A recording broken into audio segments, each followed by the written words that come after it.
Good morning. I guess it's still morning, everyone. Yeah. Welcome to The Reason We Learn. I'm your host, Deb Philman. Welcome to today's show. If you're just getting in, please consider liking this broadcast and sharing it out so we can get more people to join us, to join the conversation.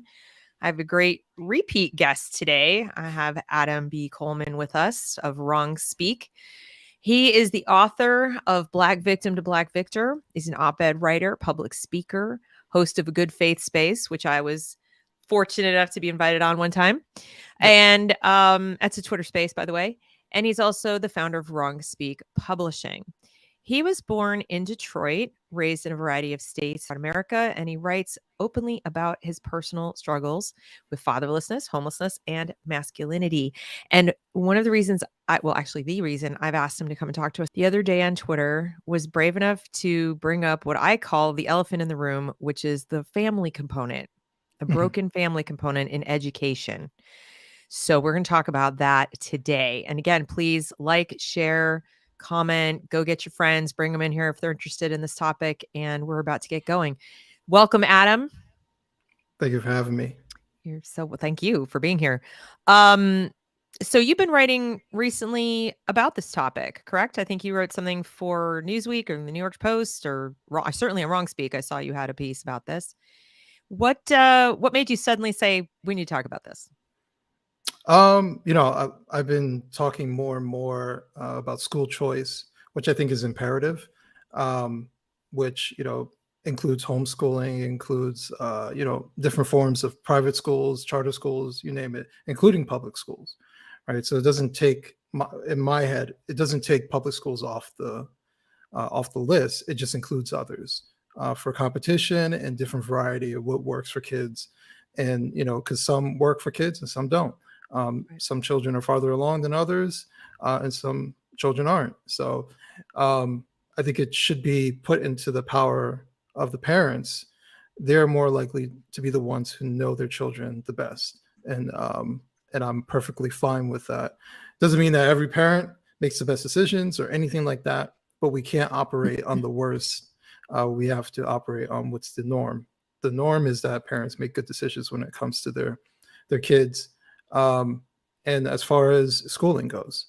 But because I've been talking about school choice, I had been really thinking about it. My book talks very openly about growing up in a single parent home and being in that particular environment where, I didn't go to the worst school, right? I didn't go to one of these schools that is ranked at the bottom of the list in the country.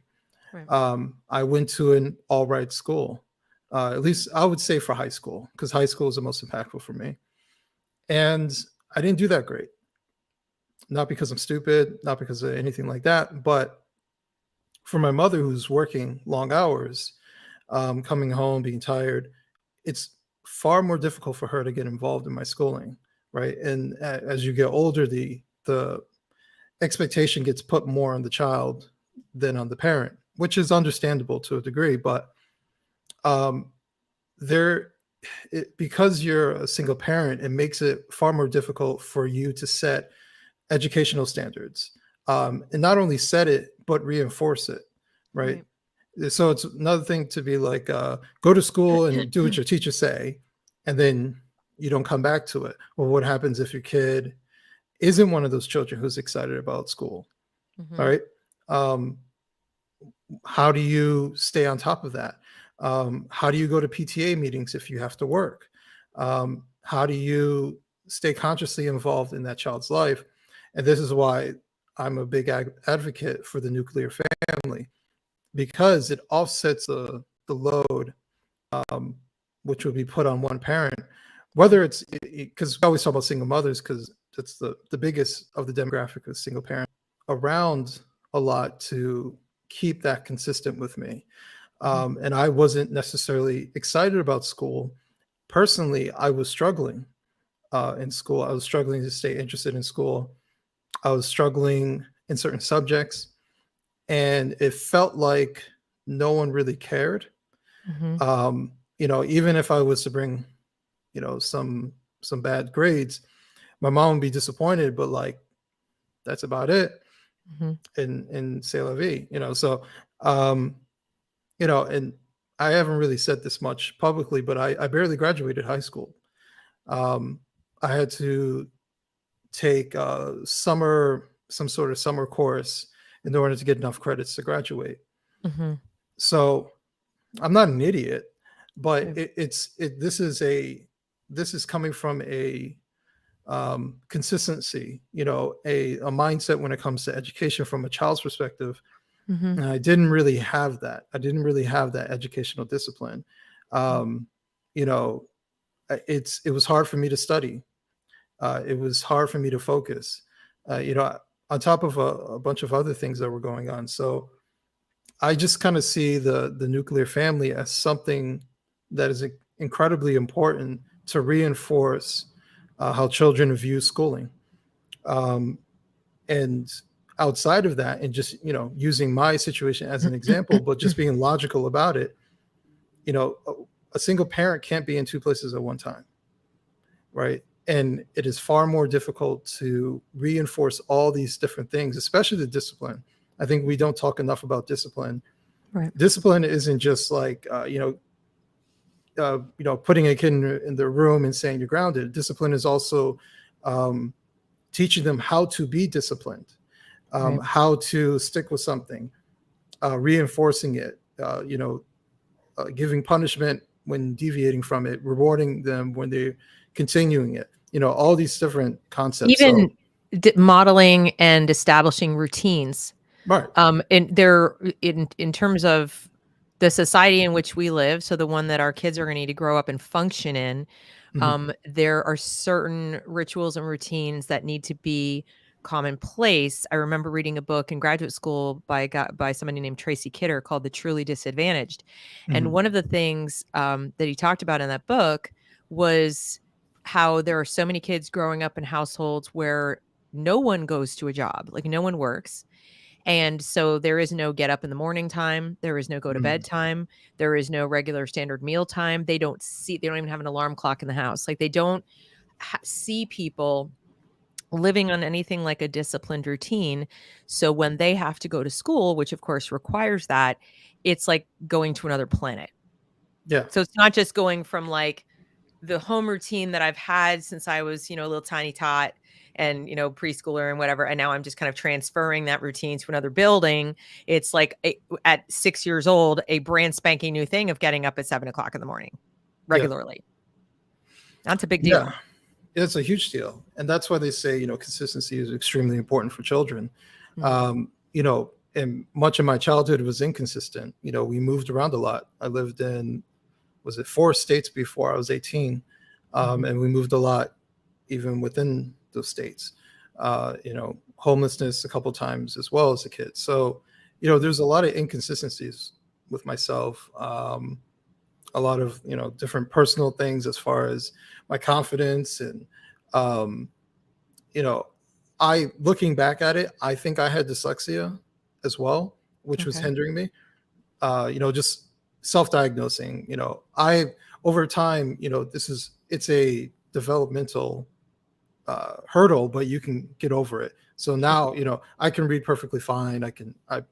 Publicly spoken, but there was a time when I was in high school, I could read it perfectly fine to myself, but if someone had me read out loud, it sounded like I was a third grader. Mhm. And I remember one time someone thought I was joking around, but it was difficult for whatever reason for me to translate that verbally as to what I'm reading. Um, and so it's stuff like that I think about.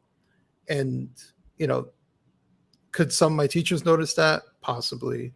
Mhm. Um, but my mom had no idea that Right. this is what I was going through. It Um, could very well have been how you were taught to read in the school too, because you're within the age range of people who are taught using the whole word Lucy Calkins look-see kind of method. mhm. And that works for such a tiny percentage of children, like it's almost not worth mentioning. It's basically teaching English like you're teaching Chinese. Recognize the whole word like it's a picture. And so, we know from science that the the majority of kids learn to decode because of letter sounds. We have a phonetic language. Hmm. And so it's very possible you had what we would now call dysthesia, which is Hmm. like it took so long for you to like internalize that, oh, there are sounds that go with these phonemes that go, not that you would have used that vocabulary, but so that you could actually decode new words that you hadn't come across quickly. Whereas when kids are little and you're doing that, they're because they're little and spongy brained and everything, they can pick it up much more quickly. So Yeah. that's something that we're learning too. And it's particularly failing kids who don't grow up with a lot of parental involvement in books in the house. Yeah. Right. Yeah. Same here. I didn't even just like reading books. I do audiobooks these days because Mhm. part of me feels like I don't have the Yeah. attention span.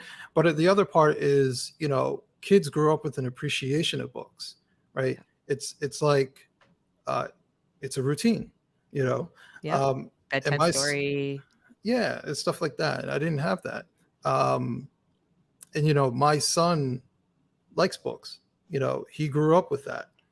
I remember him being at a really young age reading, I believe it was the Harry Potter books, getting him involved in puzzles and stuff like that at a really young age, doing like adult level puzzles as a Right. small kid.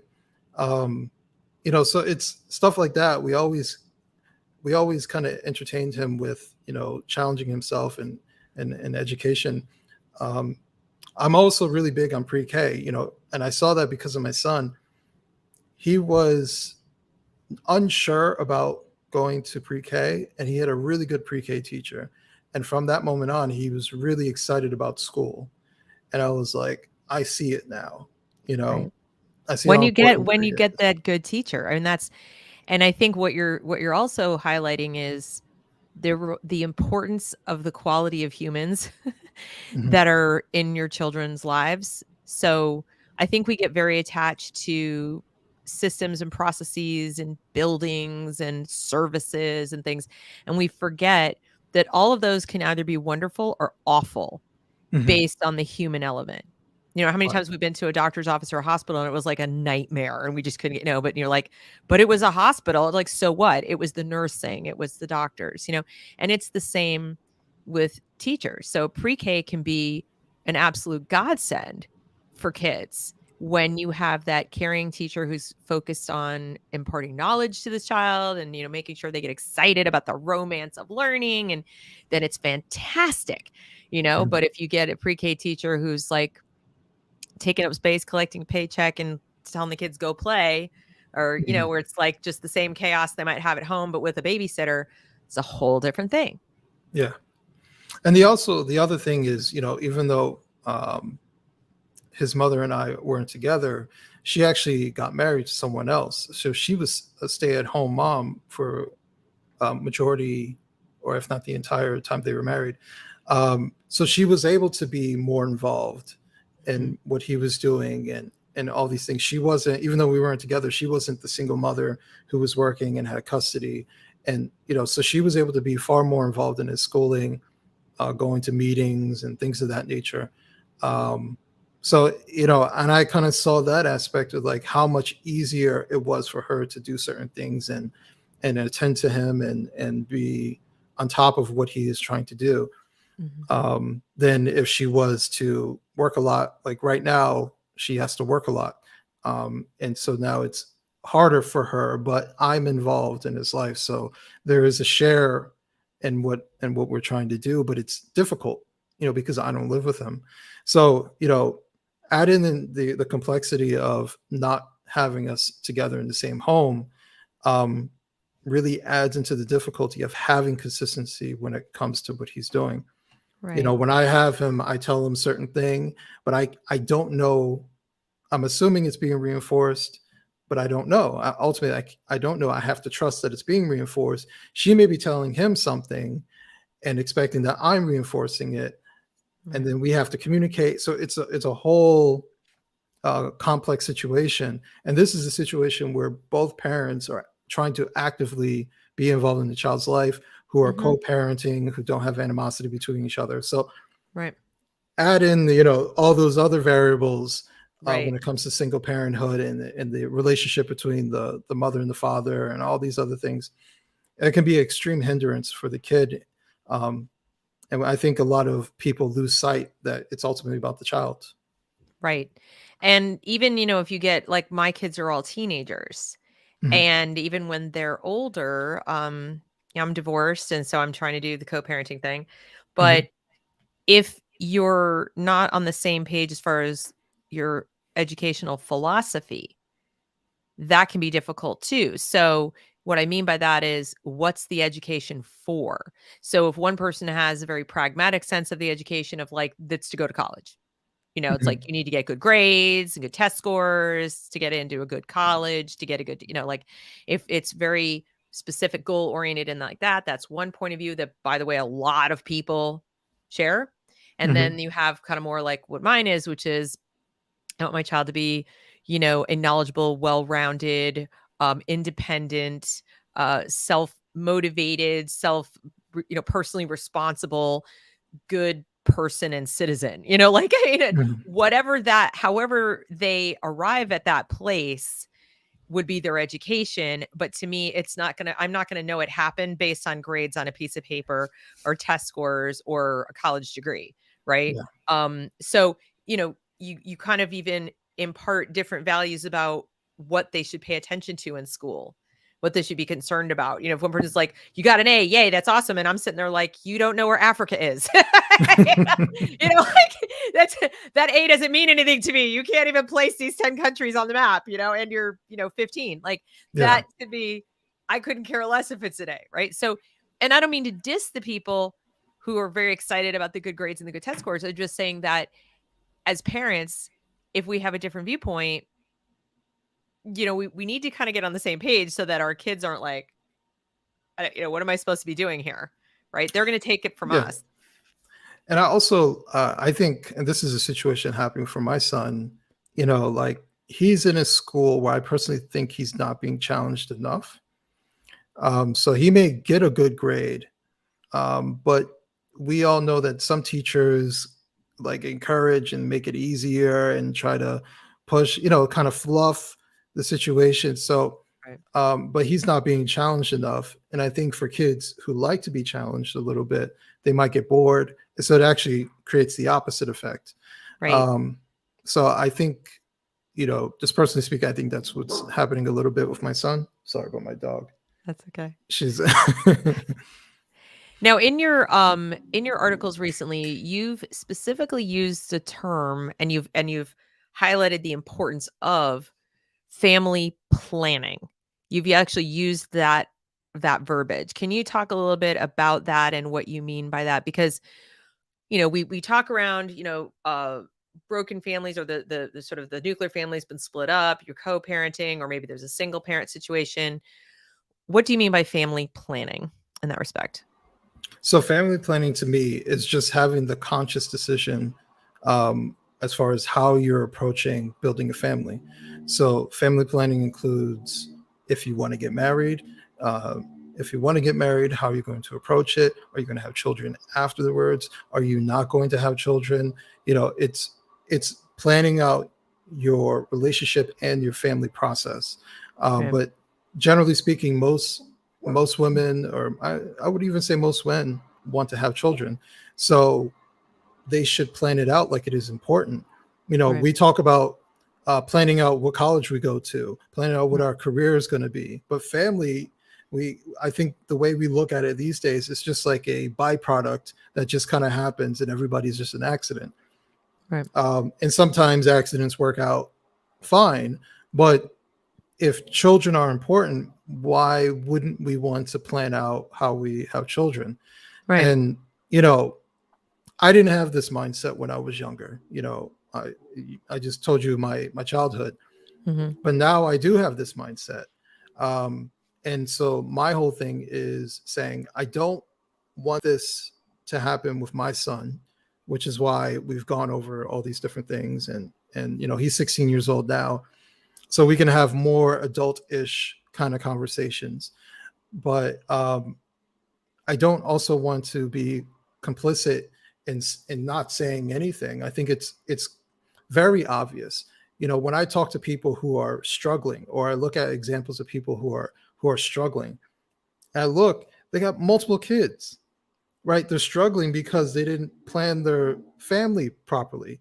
Right. Um, they had kids and then they want to try to get married, and Right. then their selection processes is off, and some guy, not many guys are going to marry a woman who has three kids all of a sudden, and jump into that position. It Don't I may, know it? so but it's a difficult kind of thing.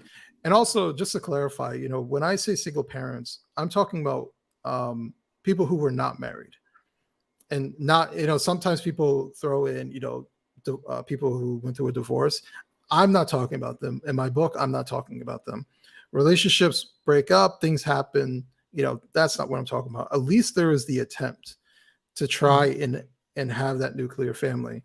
I'm Right. talking about people who just don't even consider it, don't even think about it, and just move about however which way in their relationships. So yeah, Now, the what do you family. say? Yeah, Sorry, go ahead. no, I was just going to say the family planning aspect is basically just a conscious decision of how you're going to move about with your future relationships and your children. Now, what would you say to the people who might say, um, well, that sounds very judgmental of you, Adam. Sounds like you're saying that, this one way of living is superior to other way of living. Are you prepared? See, like, I'm cool with that. Like, I'm fine climbing that hill and standing there and saying, "Yep, that's how I feel." Or do you feel the same Mhm. way? I would say it's not a superior. It's not me saying it's a superior way of living for me and another person. I'm Right. saying it's a superior way of living for your children, Yeah, right? that's what I mean too. Yeah. Yeah. Obviously, like, individuals can, do what individuals want, but I'm saying if you once you decide I'm going to bring a life into this world, there are better ways to do it than not. And I'm Yeah. not trying to sound judgmental to the person like you're a bad that's not what I mean. I'm judging the method of like, or the structure, if you will. Hmm. It's not personal to the individuals. The only thing I'll say there is, like you said, I think forethought goes a long way. Yeah. I do think it makes a difference. Now, the next question would be, and we talked about this a little bit before we started the show. What would you say to those people who say, "Well, see, Adam, this is why we need sex ed in the schools for better family planning." So it's so interesting to me because as the ages get younger and younger that they want to sexualize children, as time has gone on, teenage pregnancies have gone down. Sex with teenagers just in general has decreased, right? Right. So it seems to me, well, someone might say because we've decreased, but I think kind of like this move recently, because this is a recent development as Yeah. far as wanting to go younger and younger. I would say within the past couple of years, but I remember seeing like within the past decade or so, teenage pregnancies, that was something we were concerned about. I remember like in the 90s, we would see like Right. PSAs and stuff like that about teenage pregnancies. Not so much these days. And I think there are multiple reasons why, uh, you know, kids are less social, personally. Um, Boys are more likely to uh, stay virgins longer, and I think that has to do with how they interact with other people, and especially the opposite sex, and so on and so forth. So there's a variety of reasons why that might be the case, but I just don't think that teenagers are that sexual, maybe in comparison to when I was growing up, Right. or maybe even when you were growing up. Right. Um, it's so, to me, I think there are other reasons why that they are heading younger and younger when it comes to kids. So I don't Yeah. know if you want me to go into that. Well, I mean, feel free, because I think it does go to the maturation process of the kid, because some of what you're pinpointing, I think, is actually creating a kind of fear of growing up, Hmm. so that the kids want to stay in this almost state of like perpetual adolescence or pre-adolescence, pre-pubescent stage, where, because everything they're presented about sex and about personal relationships is so adult, right? It's so transactional. It's so, geared towards you're an object and you're a pursuer of an object, right? Mhm. So, I can't see how kids even conceive of that. They're probably like, I don't want to be an object. That's scary. And the other person going, ew, I don't want to be the person. When we were kids or we were teenagers, I think what we were playing at was we saw, ironically, having an opposite sex relationship, sexual or otherwise, was playing at being grown up. That's what grown-ups do. They Mhm. grow up, they date, they get married, they have babies, so teenagers have a tendency to be in a hurry for that, or we did, and that was desirable. Like you wanted the end goal quicker. Mhm. So girls were like chasing boys and writing their initials, like, I'm going to marry him someday. So it was all about that. It was like the fantasy of being the grown up. And I think even some teenage pregnancy was motivated by rite of passage. I'm now a grown up. People have to take me seriously. And I think a lot of this is my opinion. I'd love to hear yours. What's going on now is they're making adulthood seem terrifying. So rather than being something the kids want to go to, they're like, no, I'm good. Nope. Want to stay right here. Nope. That's my take. As a mom of teenagers too, that's what I'm picking up on. Yeah. So I personally think that this goes back to the alphabet mafia. This is all about, all right, because it's kind of like this. You can't talk about being, let's say, gay without talking about sexuality, because gay isn't a race. Gay is not an ethnicity. It's none of that stuff. Gay is a sexual orientation. But if I'm to say that this 9-year-old is gay, then that means that they have a sexual orientation. And so I have to talk about sexuality. Right. But I can't just talk about sexuality.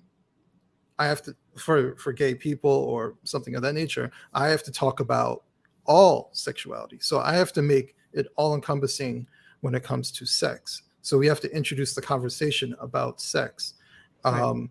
And so, while children who are, and this sounds so weird to even say, children who are straight, which is a weird thing to say because we're talking about sexuality and children, they're trying to, quote unquote, identify the children who are not straight and try to reaffirm their existence because they're not straight.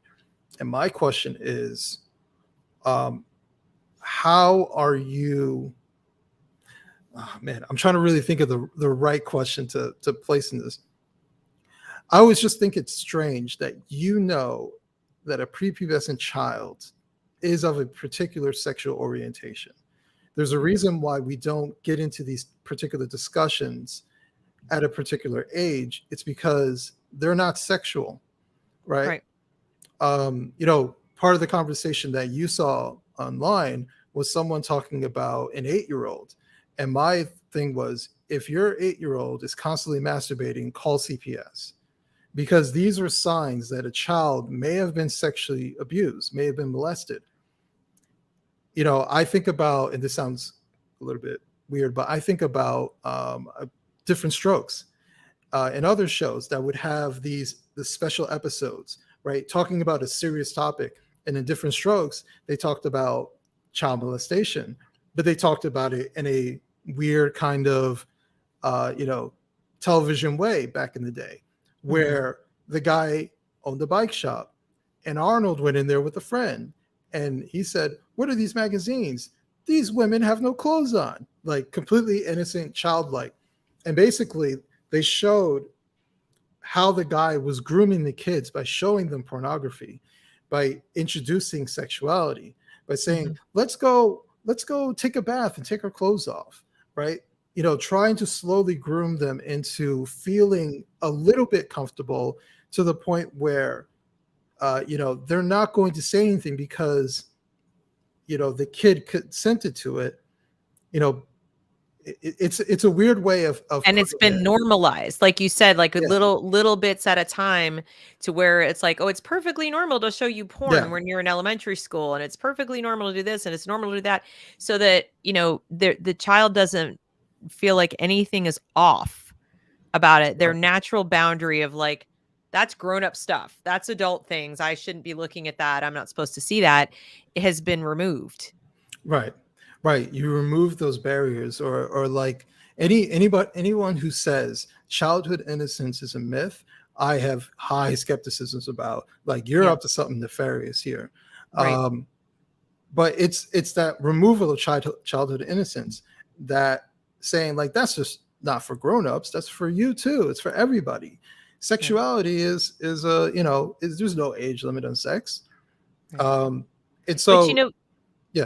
this feeds into the broken family thing too, in the Hmm. sense that you have parents, and now if let's say you only have one parent, I mean, there's not the duality there, okay? Um, and the child is now being exposed to these very adult topics and having their boundaries, their childlike innocence kind of stripped away every day a little bit more. And now they go home, and the parent, in the limited time that they're trying to parent. Now, let's remember that parenting is more than just putting a roof over the kid's head and feeding them and clothing them. It's also raising them up to be, a person with character or have certain values. I mean, we even those of us who maybe didn't, plan perfectly our kids, once the kid was there, we're like, all right, I'm going to do the best I can and I'm going to try to have this be a decent person, right? That's parenting. Hmm. And when another adult takes on a position of treating your child as a sexual equal, which is effectively what they're doing. They're Yeah. saying, I'm going to treat this little child, this little 8-year-old, as if they are sexually mature when they're not. That gets between you and your child in terms of your authority as a moral leader. So now, because once the child has been groomed to be the sexual equal of a total stranger, what's your authority to guide them about any of the really complicated, difficult, potentially high risk interactions with other people? Where is it? No, you're absolutely right. That whole situation, I feel like we should go into what what do pedophiles look for, right? Yeah. Because I don't think people understand that aspect. What, just generally speaking, they look for children who are socially vulnerable. So they may be the kid who doesn't fit in with the crowd. They look for kids who are from single parent homes, right? Because the parent isn't as involved, as much. They look for situations where there is like a built-in trust. Yep. So they could be the coach, they could be the uncle, they could be, you name it, a priest, whatever. But there's someone who has a built-in trust in the situation. Yeah. Um, they I would say those are three major things that kind of puts these particular people in that particular position. And it makes it easier for them to groom those children, Mhm. because the children are familiar with who they are, right? And the way I think a lot of people think about, uh, you know, sex predators, or child molesters, they think of it like, how we used to talk about the white van pulling up and grabbing a kid. Mhm. That's Yeah. that's rare, right? Right. It's usually someone they know, and it's usually someone the parent knows as well. It could be family members, like I said, someone who has a built-in trust. And so when you understand that, and the one key thing I said is single parent homes. Why? Because they may be offloading some of the, just parental responsibilities, or influence. You know, I can't, I have to work, but I can pick you up from baseball. Yeah. Oh, you're gonna stay with the baseball coach at his house until I get home at 8? That's great. That's really help. He's been so nice. He's been so great. He's been taking him in like he's his. You see what I'm Like an saying? uncle or a Like an dad or uncle. Exactly. So, it's unfortunate, but they do this purposefully because they have a sexual interest in children. They always put themselves in positions where they're surrounded by children. right. It's why they're always teachers. It's why they're always priests, coaches, um, rabbis, you name it. You go down the Right. list. They have access to children, and Yeah. they put themselves in that position, specifically. So, but it's that level of vulnerability that we don't talk enough about that single parent homes present. All right. So it It's doesn't good. matter. You could be the greatest parent in the world, but you are more vulnerable, or your children are more vulnerable in that position versus if you had two. Um, and so this kind of sounds a little dark, but I always think about, if 70% of Black people are growing up in single parent homes, what Mhm. percentage of them are put in this very position that I'm talking about? And how many Uh, of them have been molested? I think about that, how disturbing that is when you put it in that way, yeah. and how probably, just based off of everything I said, how probably disproportionately higher it is for these children to be put in this position and actually be molested versus any other demographic. Right. Right. So this isn't a necessarily like a racial thing as to why it's happening. This is a human thing. This is a danger that's being Right. presented because of the lack of family planning. Right. Exactly. And I think that's so important that you mentioned that there's a vulnerability to the child. I mean, that predator, and they are predators, knows they're up against one parent, and it's most often the mom. It's not always the mom, but it's, they're Mhm. up against kind of one person, and it's particularly onerous when it is, I think, the mom, because they have this feeling like there's no dad that's going to come kick my ass or whatever. They're also Right. not competing with anybody else's, kind of male energy, in the sense that that kid may be hoping for a male role model, like somebody that they look up to, somebody that, and especially if it's a boy, somebody that, they can copy or be more like, right?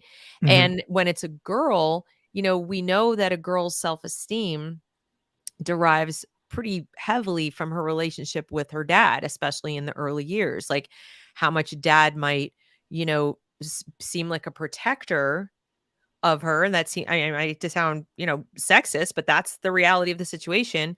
Right. The more secure the girl feels in herself, that, there's somebody looking out for me who's male. I can expect that in my life, that I deserve that. And that builds your self esteem.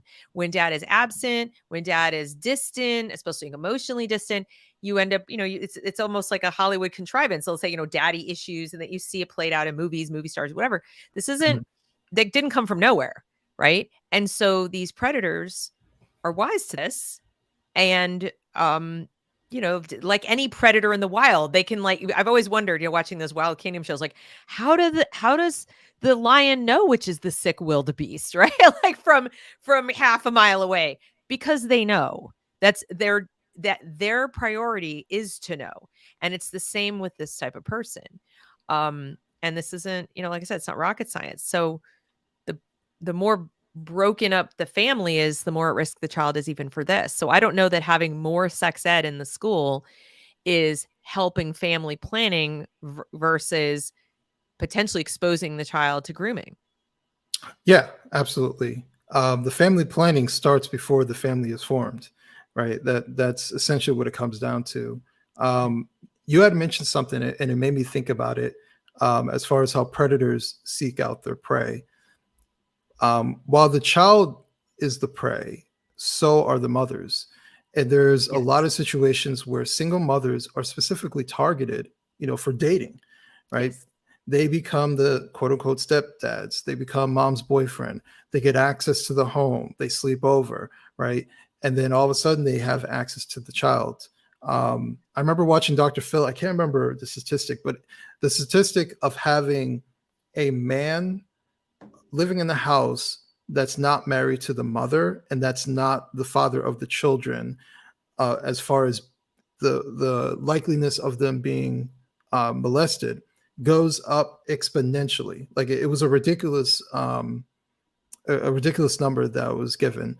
It's because these type of guys look for this environment, right? Right. Because now I have the trust of the mother, I have full access to the home, right? Because now I just moved in, Right. and I now have access to the child. And she may leave the child with me to babysit, right? And I have my way and I can groom the child. And so now, especially if the mother is in love with me or likes having me around, and the child says something, who is she automatically going to believe? Is she going to believe the child who could possibly misinterpret what had happened, or maybe just doesn't like him? Are Mhm. they lying, or is she going to believe her boyfriend? And Right. of course, she doesn't. There's so many reasons not to want to believe the child, and chief amongst those is guilt. Hmm. So if you believe the child, then you have to also access that thought in your mind that I put my child in this situation. Yeah. There's going to be a whole lot of cognitive dissonance there that is operating to say, no, no, this can't be true, because if it's true, then I'm going to be like really down on myself, So that's, there are a lot of disincentives, but you're absolutely right. And I actually know somebody that happened to, Yeah. and it's really disturbing situation. Um, I think, you know, what what do you think is I mean, we've already talked about how it's already gone down. Teenage pregnancy has kind of gone down. But imagine if it hadn't, or even for amongst those people who are still sort of thinking this is cool to do. What Hmm. kind of influences, and there's a high incidence of, if you came from a broken family, that to be starting one yourself, what kinds of things do you think would have helped or would have changed like your trajectory or the trajectory of anybody that you knew? Because I don't think it's direct instruction and don't do this. Like but there's got to be something. So, as someone who's very interested in human behavior, one thing I've noticed is that um, much of our mannerisms, much of what we think, and how we move about life is just repeated behavior, right?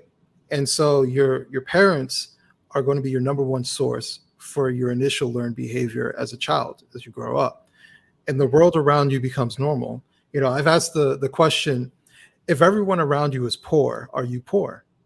Right? Is that, how do you conceptually perceive this? Right? If everyone around you is a single parent, is that normal? Right? Well, I guess to them it's normal. I've used the example of my wife. She grew up in Brooklyn, and after talking with her about this very thing, when I Mhm. was writing the book, she admitted, like, in her neighborhood, entirely black, but there was one family that was intact, and they were from the Caribbean, right? And she never really thought about it as it being abnormal. Everybody was going through it. I think she even said, there were cases where we would kind of make fun of someone who actually did in the school have their dad in the house, right? Because it was abnormal. You stuck out. Right. So, as far as um, what kids could do that's different within the home, I mean, they're looking at their number one source most of the time. They obviously have other influences like other kids and stuff like that. Right. But if mom smokes, don't be surprised if the daughter smokes. You see what I'm saying? It's Right. all learned behavior, and we look at big influences in our life. Um, Nothing is a guarantee. Sometimes we see something. Mhm. I see it like this: these are the two ways we can go about it. Either we accept it or we reject it. And so if things become normalized and you feel comfortable about it, you'll just accept it. So if your Mhm. mom's a single parent, you become a single parent, you'll find a way to normalize it. That's how I grew up, right? But if you actively conceptually say that situation hurt me, then you're likely to reject it. Right. But there is no guarantee about it. But I think there's a lot of repeat behavior that you'll see from children. Um, you know, if your mother was abused by the father, greater likely that you'll get into a relationship where you'll be abused by your partner, right? Right. There, I would say it like this, because there is no guarantees, but I would say it's almost like increasing the likeliness of things to happen. Sure. So, if you smoke cigarettes, there's no guarantee that you'll get cancer, but it increases the likeliness that you'll get cancer, Sure. Mhm. right? So, to me, it's the same type of thing. If we know that children, like teenage pregnancy, has a higher likeliness to go up if they're Right. coming from a single parent home, then the solution to me is have less single parent homes. Right. Or at least, if you end up in that situation, as hard as it is, see if you can't move yourself or locate yourself to raise your child in an environment where you are not the norm. In Mhm. other words, like if you want to normalize something different than what you have, not to be ashamed, that's not what I'm saying, but I'm saying, see if you can increase the influences around your child of what you would like them to aspire to. And to that end, also within your home, like I would think if typically if you didn't plan very well, you had a child before you got married, you might not have completed your own growing up process. Yeah. So see if you can factor in completing that, whatever that looks like, taking courses at the local community college, trying to find, a way to pursue a career rather than just a job. So like even if you're working in a restaurant, see if you can move your way up to management, like demonstrate for your child that the growing up process, the maturation process continues, and that the best way to because I personally think the best way to inoculate your children against the growing up too soon in the family planning realm is to encourage them to have individual goals. Because if there's one thing that interferes with individual goals, it's having a baby before you're ready to have a baby, right? Right. Having a family before you're ready to have one. So if they can be encouraged like real early on with that romance of learning, reading to them, exposing them to the wider world some kind of way, even if it's through documentaries, if you can't travel, right? Just give them aspiration, model aspiration for them so that they get to a point in, let's say, like middle school where they're like, I'm not going to mess that up. I'm not, I got things to do. I don't have, the time for this. And just kind of normalize the things you want to be normal, even if it isn't your actual life. But that's hard because you're having to kind of look at your own situation and your own choices and say, this wasn't necessarily the best way to go. And Right. that's the key thing. The key thing is being able to say, I didn't do it right. And so what we are, not only are we dealing with people who are making poor decisions, but have the ego to say, Yeah. well, I can do it. Like, no, no, no, no. This is not the best decision, right? This Right. is not the wisest of decisions to make. And so that's the challenge. Like all the things that you're saying are absolutely valid. It's much of what I tell my son, right? Acknowledging that I didn't do it the right way. And Right. also acknowledging that I put my son in that position of being vulnerable, just Right. like how I just explained earlier. Right. And so I have to recognize that first and then do my best to behave in a way that he understands that this is not the right way to go about things, and to explain to him why. But I have to admit that I was wrong, that I have faults, but I didn't do it the right way. Don't Right. be like me. Right. It's one of the reasons why, I'm glad I was able to get married before, he was an adult and moved on, because I want him to see what a healthy married household looks like from my perspective as his male influence. Right. Um, you know, it's all these little things that I'm trying to explain to him. This is the right way to go about it. This is what you Right. want to do. Right. But you have to have some humility to even do so. Yeah. And this is what I talk a lot about in my book. In one particular chapter, the issue with feminism is Sorry. I'm one of those. I'm one of those is like feminism is blamed for everything. No. But anyway, continue. no, but this is the issue with feminism. Feminism has an excuse for everything, or it has a almost like a pick me up. You can do it no matter what. And it's like Stop lying to women. Stop lying to women. You're Yeah. hurting them, It right? absolutely. And I want to take this. Thank you so much, Stuck in the Middle, for the super chat. He says, do you both think that the decline of religious faith in American family life plays a role in broken families? Adam, you want to take that? Yeah, absolutely. Because if we're going from the Christian aspect, the Christian household preaches nuclear family. And so now we have churches who just don't shame. I'm one of those proponents that you should have a healthy amount of shaming. And this idea that we shouldn't shame anything, that Right. everybody is just an accidental victim of their circumstance. It's like, no, we have far more control over things than we realize. And Right. we make decisions that are poor. So you just have to acknowledge those decisions and not repeat it, but don't Right. excuse it. Don't tell other people, well, if I can do it, you can do it. Like, no, that's a terrible way of influencing Yeah, people. what happened to, like, love the sin or hate the sin, you know? I Right. mean, like, if you're gonna talk about it in terms of acceptance and love and everything, it's like you can love people without agreeing with their decisions. And it's actually not very loving, I think, to tell somebody like, "Oh, your decision is just as good as other people's decision." It's not. It's not. Yeah. You're not being loving to people who are, looking on and so forth, and you're also not allowing the person who made the mistake the opportunity to have something good come out of that, which is to serve as a role model of what not to do.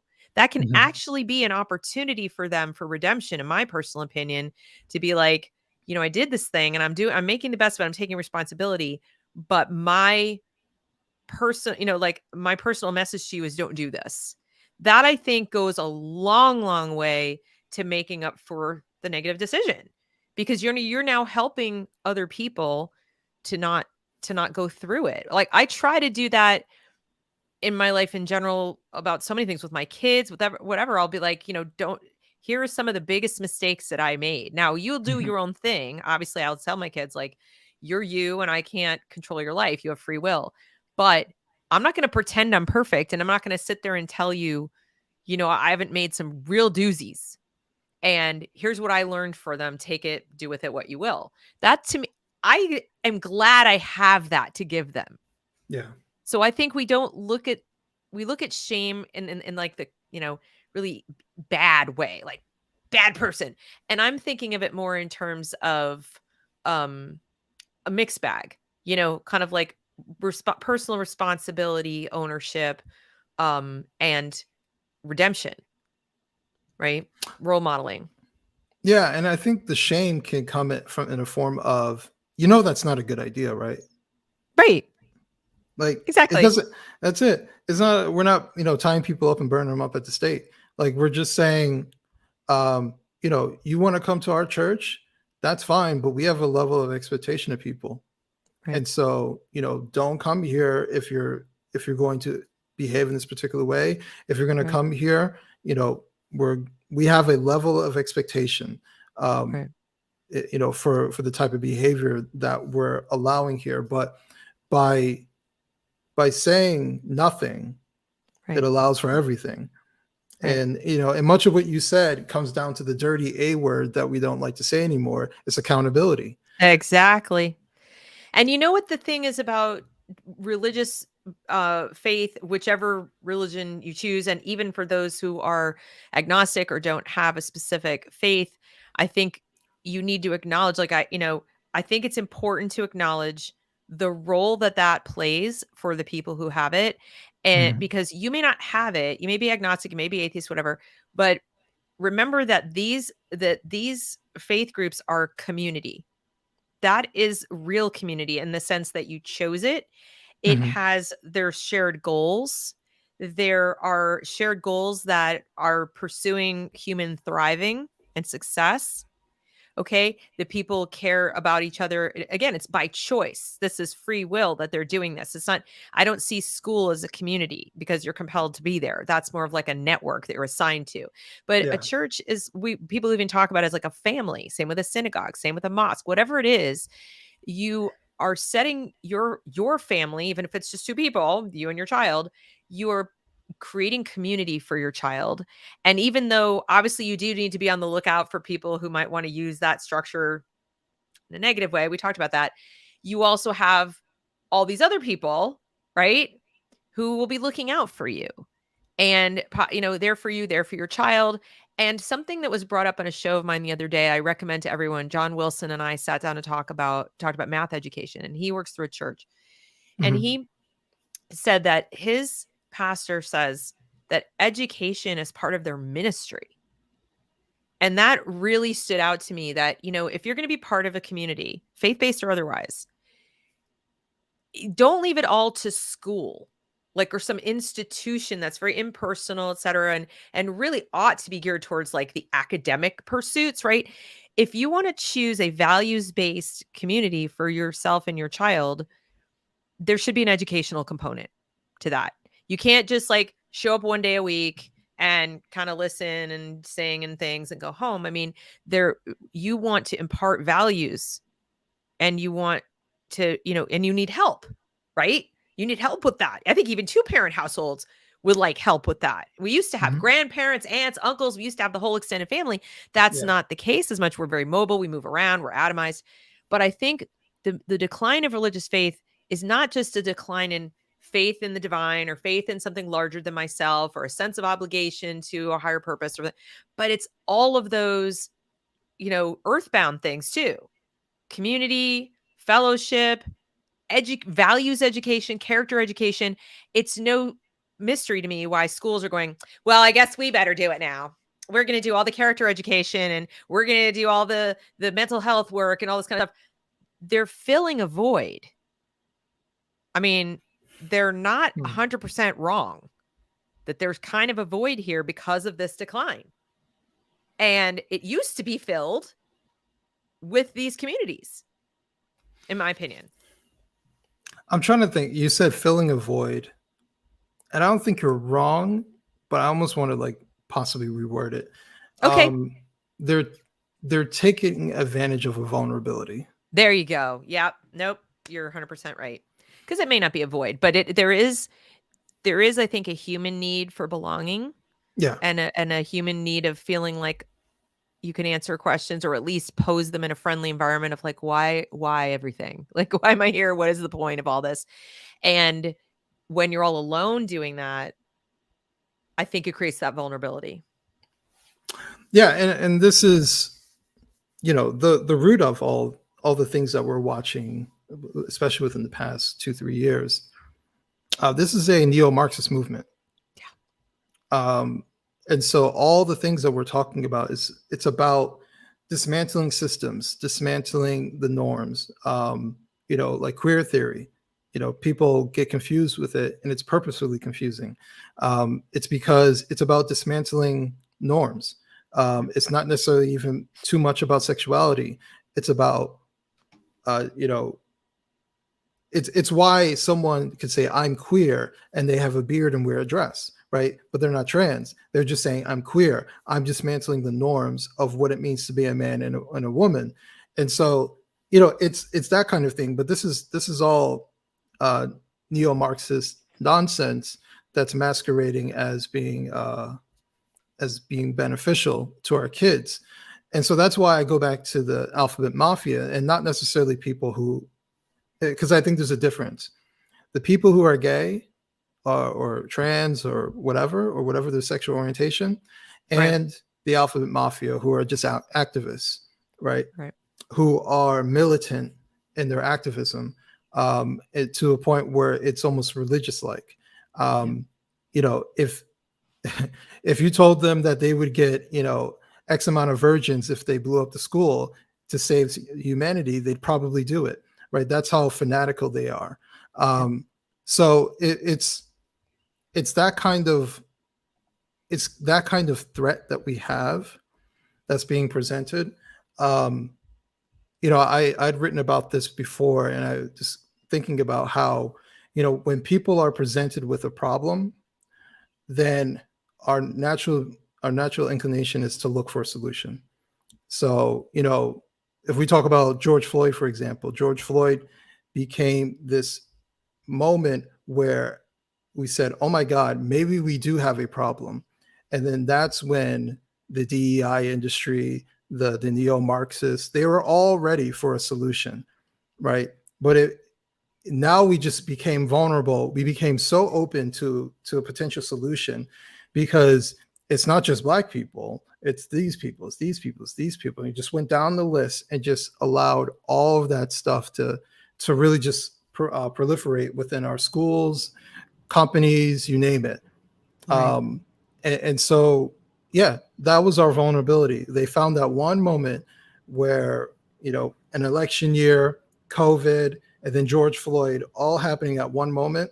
we were extremely vulnerable to having the neo-Marxists who were running rampant within the colleges, but at least they were kind of isolated there, so to speak, Right.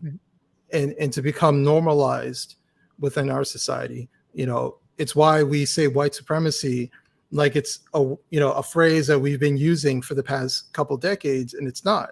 This is a new phrase that has been put into our lexicon within the past couple of years.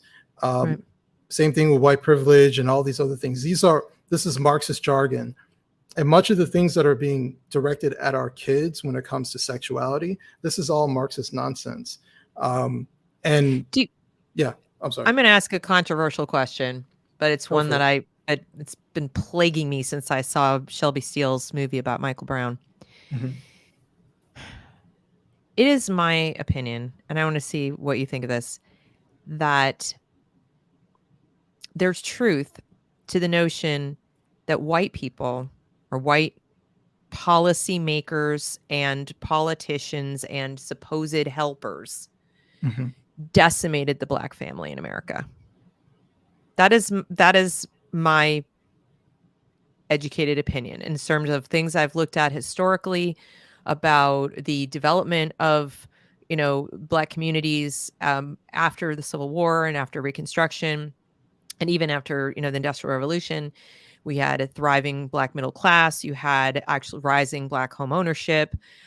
More Black families were actually intact than white families of the same socioeconomic status. So even if we're Mhm. talking about lower rungs on the socioeconomic scale, the family unit was remarkably intact, with some over 90% being nuclear family, church Mhm. going families, etc.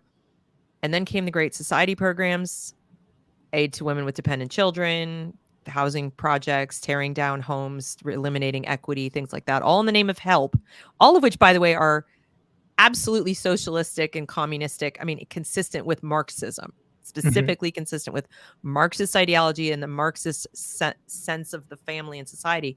But I just feel like the population hurt the most. It hurt everybody in a certain socioeconomic segment of society. But I think the population decimated the most in terms of family was the Black population. And so for me, whenever I hear people go, oh, white supremacy, part of me gets like a balled up fist.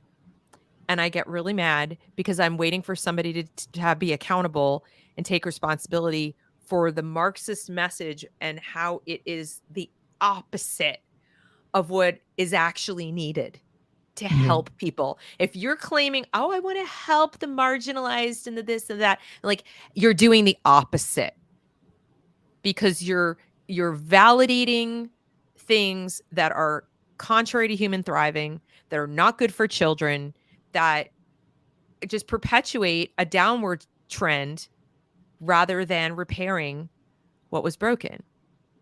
So anyway, I want to Yeah. throw that out there and get your take on that, because it's something that really bugs me whenever I hear people talk about white supremacy. It's like the one thing no one's taking accountability, nobody's being held accountable for.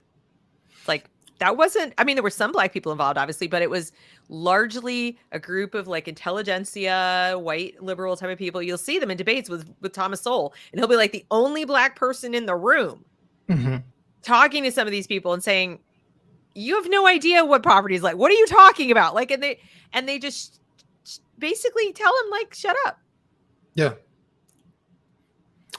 Bothers me. So what I would say is, I think the last part of what you said is ultimately what comes down to it's all neo-Marxist communist kind of framing.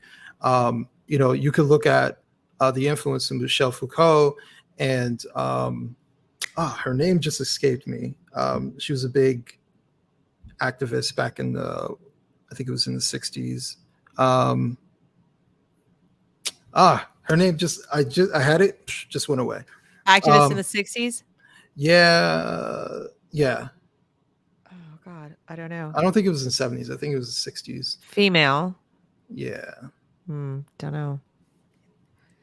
But I can move on from there. No, that's okay. I was just curious what your take on that was, because every time I'll see people step up and be like, "Oh, we're helping," but there's no mention of men, in particular black men. Like if you look at Hmm. BLM, there's this, like, they attack the nuclear family, like specifically attack it. The lesbian woman is held up as, like, the goddess or whatever, and there's no place for men in this realm. And then so where are the fathers, and how are you going to have a nuclear family and all of that? It just feels like, in the name of so-called liberation, you're going to end up with kids who are enslaved to the group, to the shifting sands of superficial stereotypes and Yeah. identity markers. It feels backwards to me. No, it ultimately is backwards. No, but what I was trying to say before is, I've heard people bring up, the government programs and how that influenced Black Americans. But at the same time, I can't help but to notice like feminism, Mhm. um, and the usage of feminism geared towards Black women, which feminism is Marxism with the skirt on. So it's essentially the same kind of mindset, the divide and conquer aspect to it, the oppressor oppressed, and so that placed Black men as the oppressor of Black women, and this mentality still exists, whether they realize where it's rooted from because they're learning from their mothers and so on and so forth. And now we're getting past the generation of our great grandmothers, or not even our great grandmothers, our grandmothers, who were together with our grandfathers for decades and stayed together. They're dying off, and now we're starting to run into the grandmothers who are the strong and powerful female who didn't need a man, who's able to do it by herself. And so, you know, I wonder how strong the influence of feminism was in comparison to the government programs. I don't know if that's measurable, or anything like that. But the only reason I lean so heavily on it is because I see it's so prolific, right? Mhm. You know, you could talk about government programs and welfare and stuff like that, but that's of a particular demographic and economic situation, right? Right.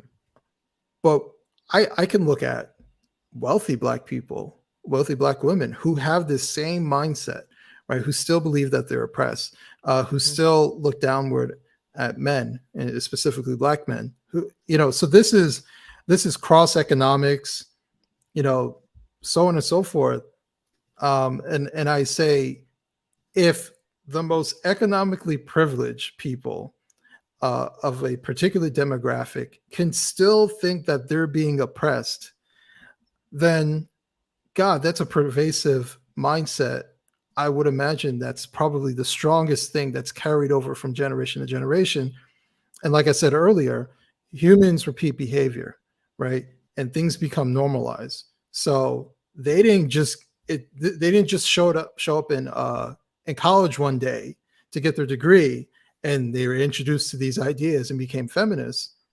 They had the seeds of feminism given to them as they were growing up by those single mothers, right? The mothers who probably think it's coming from a good place, teaching them to be independent. You don't need a man. You can do this all by yourself. You're strong, so on and so forth.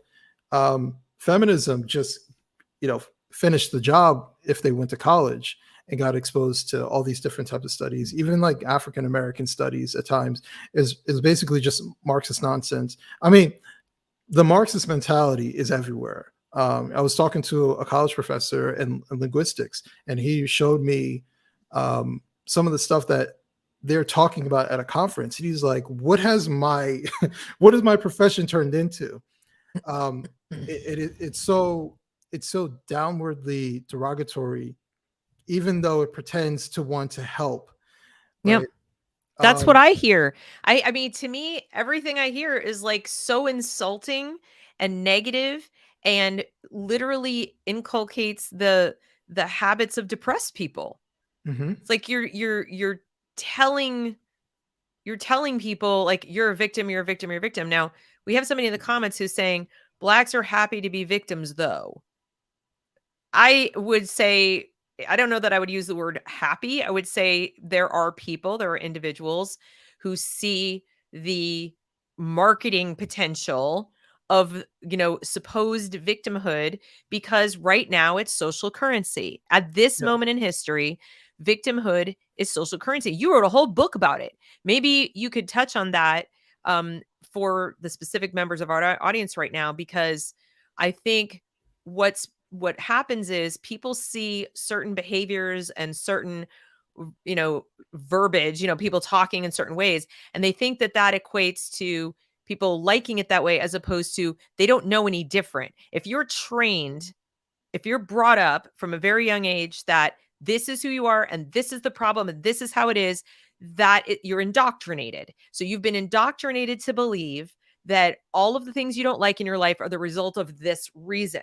Now, the better question is to ask, why did the people who trained those kids up to feel that way do it?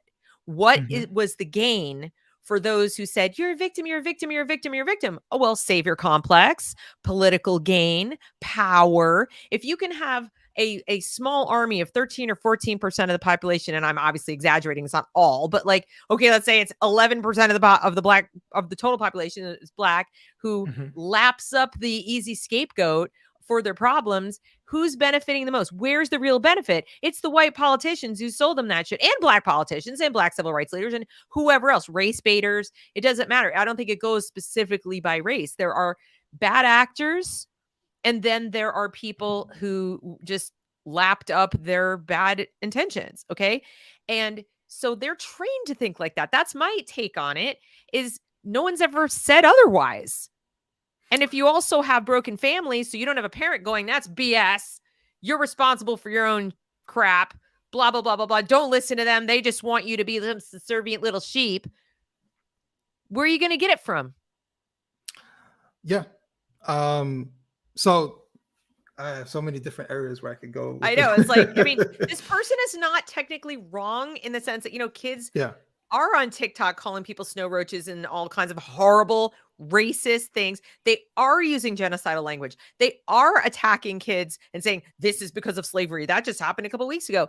But they've been literally indoctrinated to do that. Am I saying they're blameless? No, of course not. They're still thinking, breathing humans who ought to take Hmm. responsibility for their own bad actions. But it's not happening in a vacuum. They didn't wake Yeah. up one day and be like, this is how I will feel.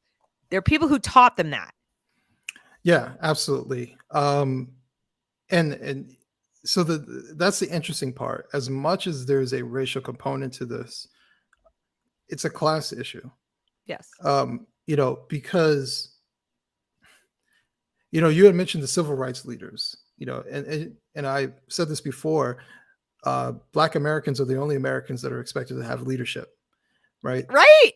We're like the Jewish leaders and the Armenian leaders and like the Mexican leader. It's kind of ridiculous. They talk Yeah. about the black community. Like, I've said to people, my one real white privilege, like if there is such a thing, which I don't believe, but if there is, it's that I do not walk around feeling like there are people speaking for me because of the color of my skin, or saying what I am supposed to think and how I am supposed to vote and claiming to represent me based on the color of my skin. That is indeed something I'm very glad I don't have to deal with. And if I think about that, I'm like, that must suck. Like, I don't like it when it's women doing it. So like every so often there'll be some woman, but this doesn't have quite the same import as the color of your skin. Like, it's so prevalent and powerful, and I would hate that. I do Yeah. not envy that at all. Yeah. Um, to go to the other aspect, ultimately to me, this is a class thing. There is and it's funny when you look at writings from, you know, Booker T. Booker T. Washington. He was complaining about the same people, the bourgeoisie, the people I would call the aristocrats, the black aristocrats. Um, you know, there is the same type of language that's being used today that it was used, decades ago, almost a century ago. Right. Um, that that there's this expectation for Black victimhood, and that the only way for them to get out of this circumstance is for someone to give them something, Right. right? You know, so like for me, the whole reparations discussion, you know, some people, if they're honest, it's a principle thing for them. But so what? It's like a symbol. And that's ultimately like my problem with a lot of different things is we just want symbolism all the time. And symbolism is supposed to be an indication of what exactly? You know, change your avatar to being a black screen. Why? Because of symbolism. Put a Ukrainian flag in your bio. Why? Because symbolism. It changes absolutely nothing. Right. But we just want the symbolism of things. And so this idea that, you know, reparations is the end all be all, they're going to be vastly disappointed when nothing changes, you know, for the vast majority of people that you claim to be caring about. And I also think that, you know, for the wealthier Black Americans, they use race as a wedge to get more power. Yeah. You know, so when I don't know if you're familiar with the whole situation with Brian Flores in the NFL. No, I don't think I am. I don't follow Just, sports. it's okay. Just to give cliff notes, he had a sham interview, right, for a head coaching job. Mind you, he's been in the NFL as a assistant coach. He became a head coach. He was fired after a couple of years, I believe, and he was trying to get another head coaching job. He had a sham interview, and he found out about it. Then he says, "I'm going to sue the NFL." Right. He's suing the NFL because of discrimination. So because this guy who's been making millions of dollars a year, even as an assistant coach, he's far beyond the average American as far as economics. Now, and by his words and his, I believe in his affidavit, was that he is now the Rosa Parks of the NFL. As oh my God, that is so ridiculous. You've got a woman with like a health problem who just wanted to sit at the front of the bus at the end of on a municipal bus, by the way, paid for, you know. I mean, this is like it's disgusting. I mean, it really is kind of disgusting to compare that to Rosa Parks. But especially today, and that's why, you know, we say BC and AD, before Christ, after Christ. Now we have was it BG, AG, before George, after George? For real. Because the way we look at race and the way it's been weaponized in a corporate sense. Yep. It's been weaponized in so many different situations, especially the NFL. There's, you know, when they want powerful people to leave a position, they'll use race. When someone who is of an elite status, who is Black, they will find some way to wedge race in there to gain the popular opinion, you know, because we don't want to do anything, you know, racist or anything like that. They're going to use that as a wedge issue. So for example, that Brian Flores situation, he sues, or he's in the process of suing. What's the next conversation coming from the sports media? We need Black ownership in the NFL.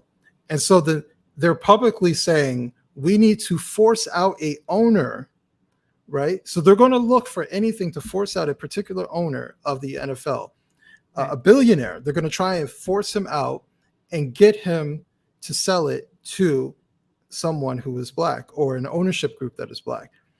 How does this benefit Black people? Doesn't benefit anybody except for very select, wealthy Black people if they were to do something like this. Race is used as the wedge issue for very, very powerful people. So that's ultimately like, you know, I have a chapter in my book called The Ivory Tower Black Elites. They use race to say, look at what we're experiencing. Meanwhile, they're some of the most economically privileged people, regardless of race, to ever exist in human history. LeBron James, Oprah Winfrey, bar none, some of the richest people that have ever existed.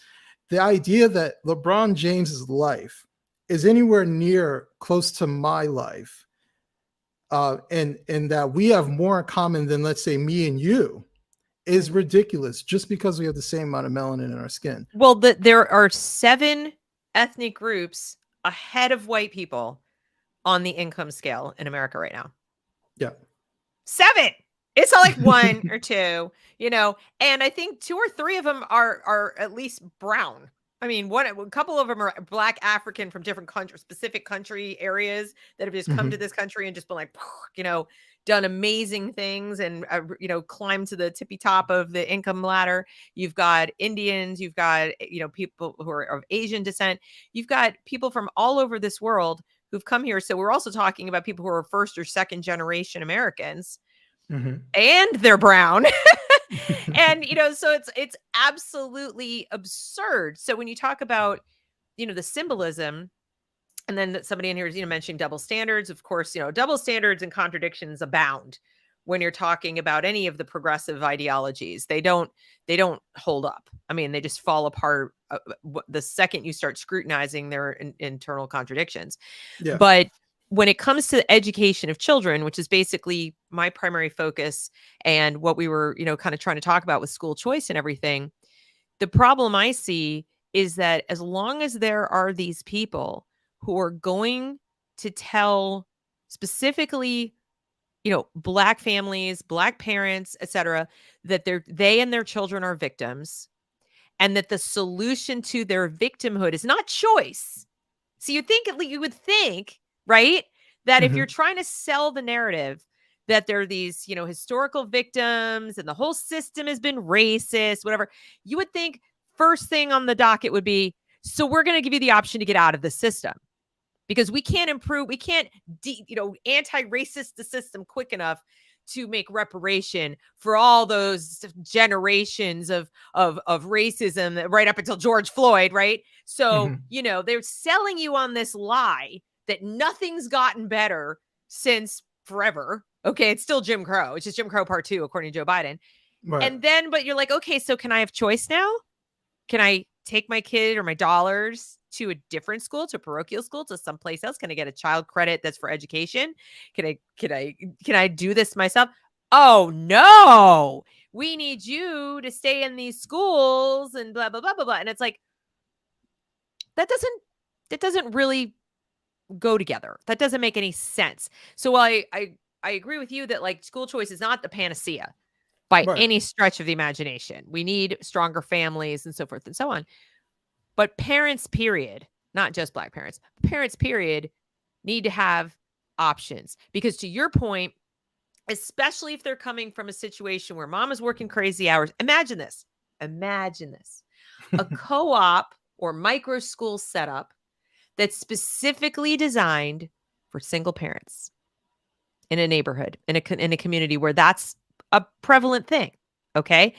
And where it's set up with very specific kinds of community shared time. So in other words, it's parents doing if they do shift work, which is very common, that there are some, people taking alternate shifts, whatever. So it's parents have skin in the game. It's not just hired hands, but you've got some parents who are on their off days and their off shifts, whatever. They are there providing adult supervision while they have a teacher who's providing academic support and so forth and so on. But it's geared to help fill in the gaps so that the parents aren't off, trying to leave them with, the coach or the this or that. Like they have skin in the game. They are there. They get eyes on. They get to know all the other adults in the building over a period of time.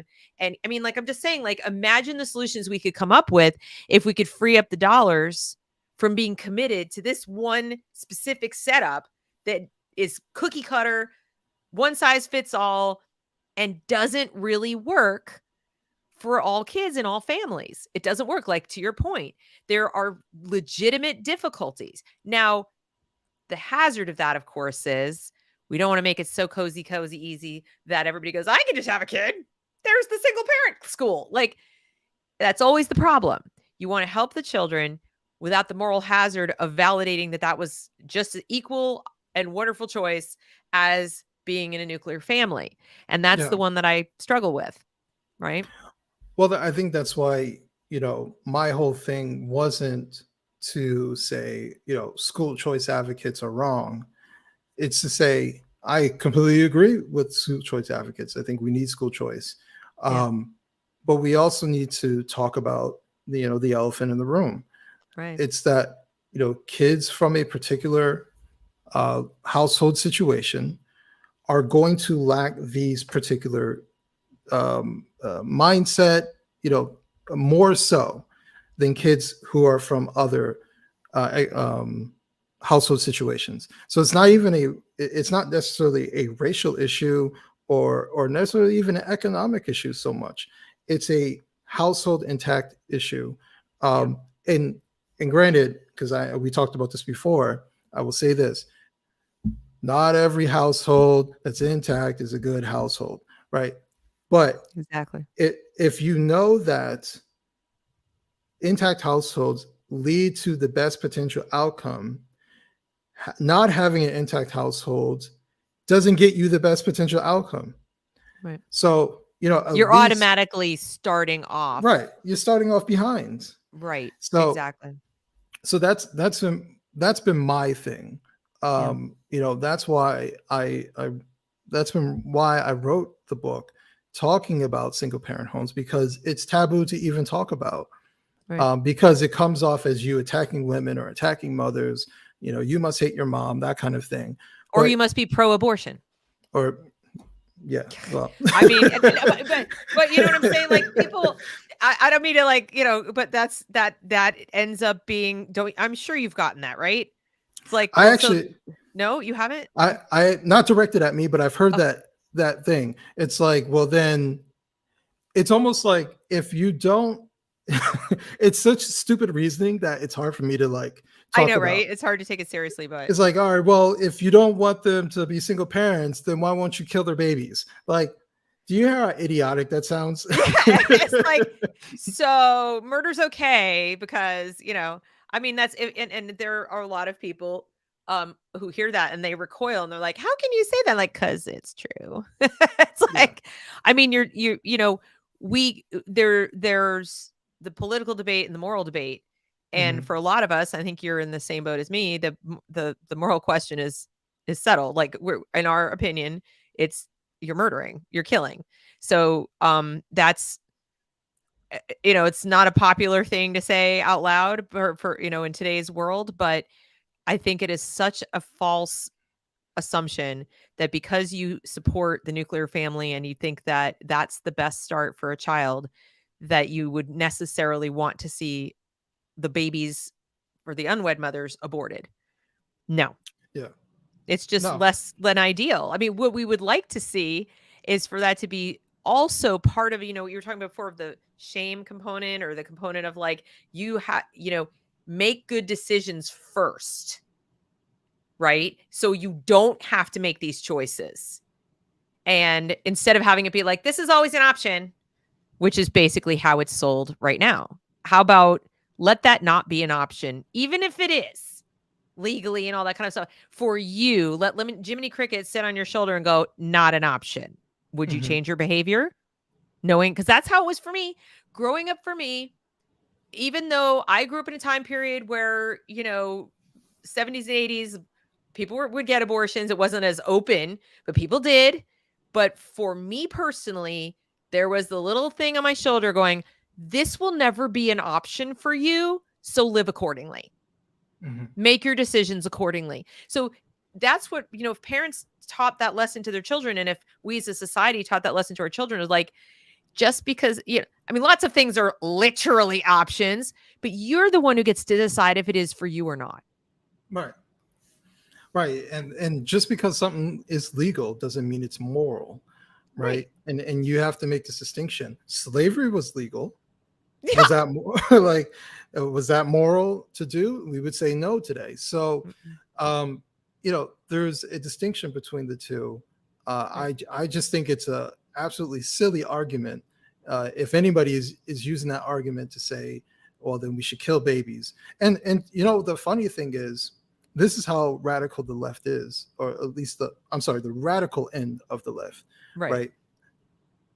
When I was a liberal, when I was on the left, I would say I was pro-choice, but no one disagreed that you were killing a baby, right? Like you accepted the scientific reality that you were ending life. Like you Right, didn't pretend it was a toaster. It's right. like, It was about, do we want to allow people to do this or not allow, right. right? Now today, people are arguing if it's a clump of cells, and how long in should they kill the baby, up until it's born. It's like the idea, abortion has been used in this strange way, and it's almost like it's part of this anti-human movement that's going I on agree. too, Hmm. where it's very like nihilistic. It doesn't matter anyways. It's nihilistic and selfish at the same time. um, like just the cognitive dissonance to say, oh, it's not really a thing anyways. Well, we're not unique individuals. Hmm. Remember, we're a cluster. So we go from a clump of cells to a clump of identities. Hmm. And those identities are essentially stereotypes. They're absolutely stereotypes. Otherwise, you Right. couldn't put it in a grid. Okay. So the whole process these days of education is teaching the child what part of the matrix they fit into and how there are no individuals. I mean, my kid went to school one day in her 7th grade class. They were reading a book that featured 2 little Hispanic boys, and the teacher explicitly said, don't see these children as individuals, see them as representatives of groups. She explicitly told them what worldview to use to read the book. And I Hmm. looked over the novel myself and I was like, you don't, it's not a given that that's how the author wrote it. That's in fact not how the author wrote it. There's a story of heroism and friendship and all this kind of stuff. And she was using it to teach this collectivism garbage. And once you do that and you look at an individual baby or fetus or whatever you want to call it, a future life, it's a lot easier to be like, that doesn't count, right? It doesn't fit into the life of this other clump of identities who's now in service to the bigger identity, and so forth and so on. So we're pulling people farther and farther away from their own choices, and then we wonder where accountability went. Yeah, yeah. I think a lot of this is about covering up people's mistakes, making excuses for them. Yeah.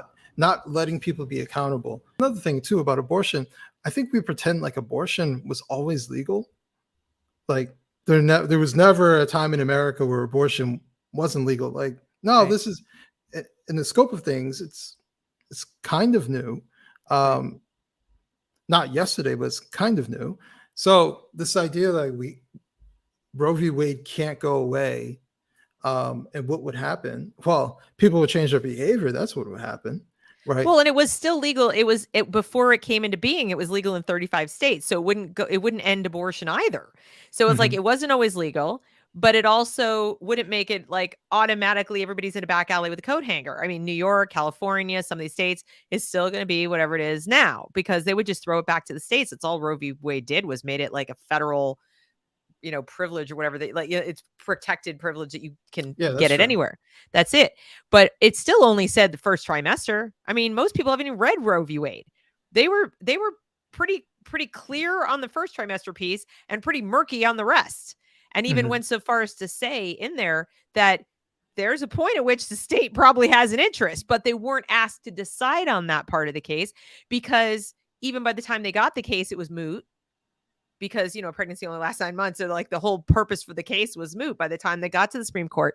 So it's one of the reasons like litigating it is so ridiculous because one person isn't going to make it to court in time to adjudicate the issue. So you have to decide morally and ethically as a society, what are we going to tolerate and what are we not going to tolerate when it comes to human life.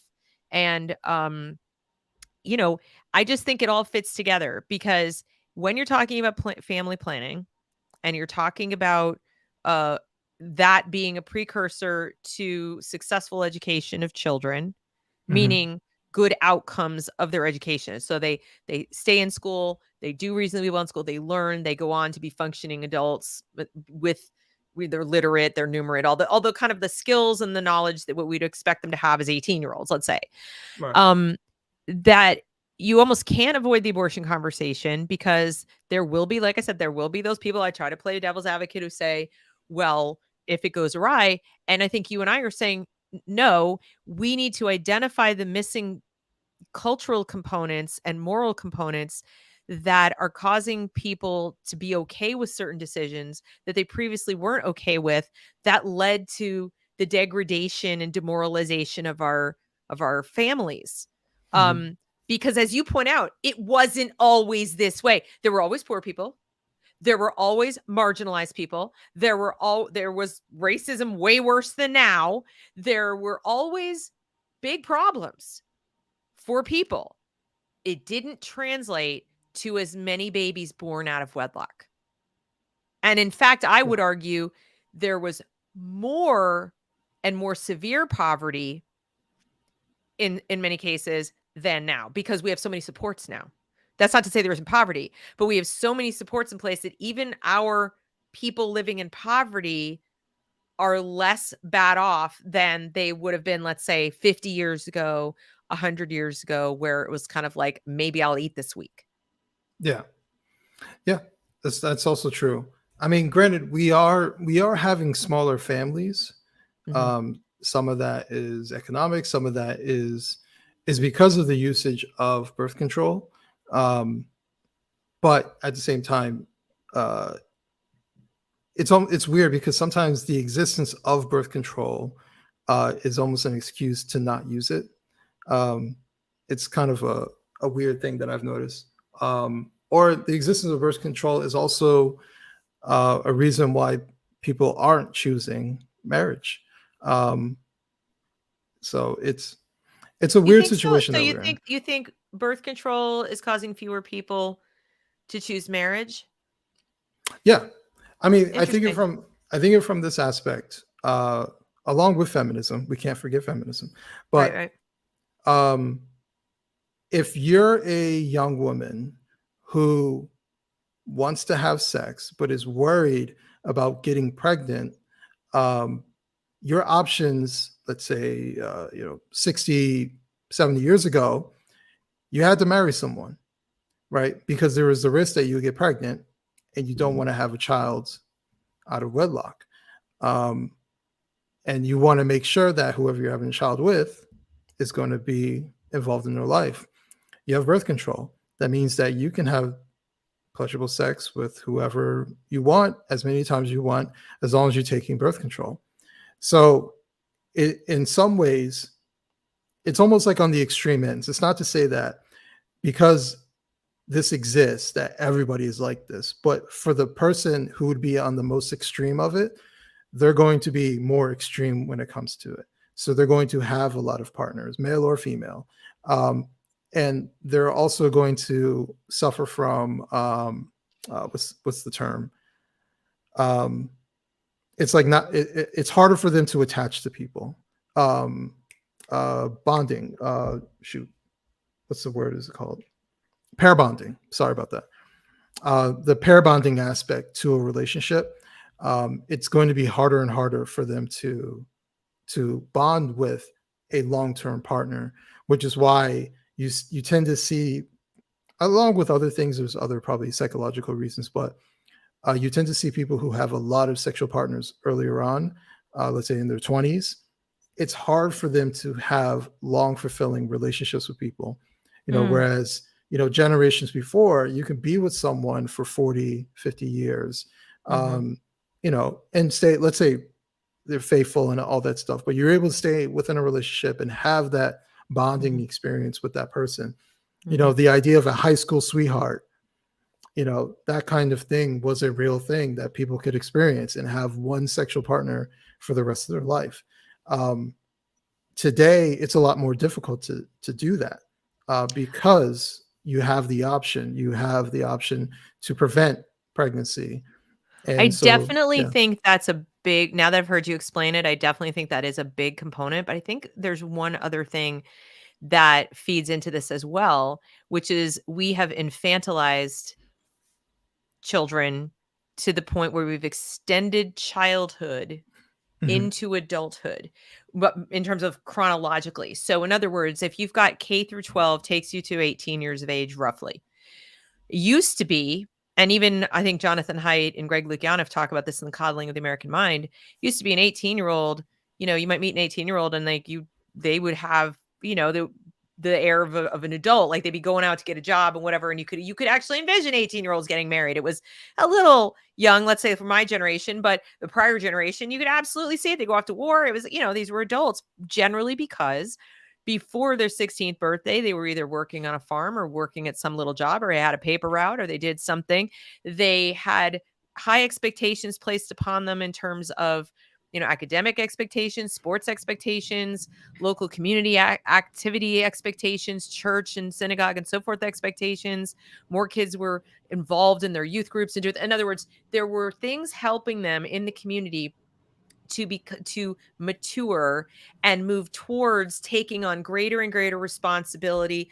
Maybe they'd be watching their brothers and sisters at home because they had more kids in a family.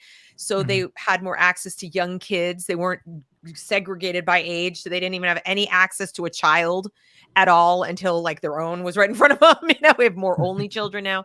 So all of these cultural shifts to where we're like, mom and dad are now, we used to ride our bikes to go places, right? Mom and dad are now driving you and chauffeuring you pretty much everywhere, well up until your teens. And what shocks me is how few teenagers are working. It used to be like every teenager had a job. By the time you're 16, it's like you had some kind of an after school job.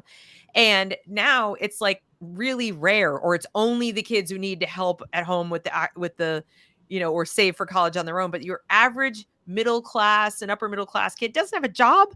Their parents might be like, they have too much homework, or they have to do their violin and their after school activities, or just they have too much homework, or mom and dad don't want to drive them to this or that or the job, and they don't have a car yet.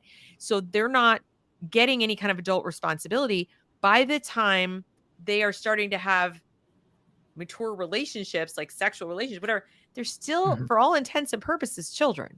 What I mean by that is like they look like adults. They might even by now, like they're 21, they might even have a job, but emotionally, they haven't had to really be responsible for like that level of emotional involvement with other people, or even their own big decisions at all. So they're still growing up. And I think it's part of why we end up with people who have trouble with intimacy, have trouble with, staying married, and have all kinds of problems. Is like, you're still a kid. And by that, I mean, very self-centered, very self-focused. I think that plays into it as well. Because it's always interesting when you hear 20, 21, 22-year-olds who say, I was young when they had a kid. But it's like, you've been an adult for a few years. You're not that young. Right. So even for myself, sometimes I catch myself and I say I was relatively young when I had my son at 21, but I was an adult. Like, exactly. And now we think of a 21-year-old, like my daughter's 18, and to me, she seems like a little kid. And she's been working since she was 16. So she did have it. She was one who did have a job. And she'll even admit it. She'll admit it. She'll say, I don't feel like an adult.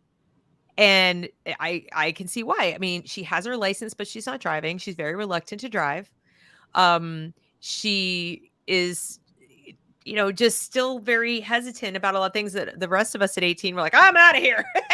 Like, it's like, off to college or off to life or off to whatever. And a lot of 18-year-olds now are like, and we'll hear stories about the kids 25 and still living at home. And, they're delaying the start of adulthood. And then what I think can happen is if they decide like, okay, now I'm going to get married, there wasn't as much of a phase of serial monogamy dating, serious dating, talking about family structures, being introduced to the intimate side of other people's families. Because one of the things when you date and you get close, or you're actually in a serious relationship, even if it doesn't work out, is you tend to get close to somebody else's family too. So you kind of see the insides and the inner workings of different family structures. How did you grow up? How did you grow up? Whatever. And then maybe that's what breaks you up is like, I don't think we want the same thing as far as child rearing. I think a lot of kids today are operating at a deficit of that. It's all a giant unknown and mystery. They haven't even seen the inside of other people's houses for 2 years. I mean, I don't mean to make light of it, but that's pretty freaking serious. So we tend to forget all the little influences that went into our family planning in our minds. Like What do I want a family to look like? When do I want to start it? What values do I want my kids to have? Because that stuff should probably, like you said, it should be rock solid before that kid goes off to kindergarten. Yeah, I don't disagree with anything that you said. I think that it definitely plays into it for some kids. Um, you know, I remember this is an old relationship, but I remember she had kids and they were, I want to say the youngest was probably like 11, 12. They didn't know how to use the washing machine. I was like, how? Yeah. Yeah. Right. And the oldest one was, I think, 15 at the time. Right. And she's like, oh, I just do it for them. I was like, no, I literally had to show them how to use the washing machine. They should know how to do this. And I think um, that definitely plays into it when it comes to, them saying like stuff like I'm adulting, right? Like they're play Yeah, adulting. I hate that expression. I hate Yeah. that expression. I'm adulting. Like it is like, no, you're living. Yeah. This is now your life. It's not something you opt in and out of. Like it's what you do. Yeah.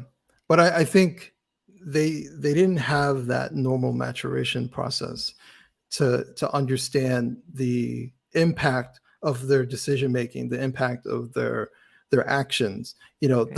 That's one of the reasons, on top of the moral reasons, that I am not in favor of abortion, because it allows for that person to just forget all their responsibility, let someone else, kill for you essentially. And so you can just, uh, a month later, pretend that nothing ever happened and just move about your life. Right. It is the ultimate in my opinion, of a selfish act, to allow someone to murder your child, and you don't have to suffer any repercussions of it, and you can just pretend or not even tell anybody that it even happened, not even tell the father of the child that it even happened. So, um, we're going more in that direction of abortion, but like that's one of the things that I've done. Like I said, I was a pro-choice before, but I'm not these days, because Mhm. I've thought about all these different things. I talk about it openly in my book about someone I was with who had an abortion, and I didn't do anything to stop it, and the level of guilt I had because of it. So, if I feel that way and I'm not the one experiencing it, then that tells me a whole lot. Well, like we said before, there's a lot of lies being told to women. Yeah. And that, you even see women going like, I'm happy about my abortion, whatever. Like, okay, super for you, if I even believe you, which I'm skeptical about. But Yeah. As I take my antidepressants. yeah, I mean, maybe possibly, but I don't know that that's anything to brag about. I mean, I know women who've had to make the decision to terminate based on the baby basically being not alive anymore. Like in other words, that there was something so abysmally wrong that either it was putting the woman at risk. Like I know one person who had a cancer diagnosis, and somebody else who had a child that was not going to make it, and actually was told the child may have been even suffering inside the womb. So, these were people who were devastated. I mean, like they wanted these children and had it. And, you know, that is not a decision anyone wants to make. Like for most people. So to tell young girls like, well, you can always do this, like it's Yeah. pulling a tooth. Um, and yeah, I mean, somebody's saying we teach kids about their rights, but forget to teach them about their duties.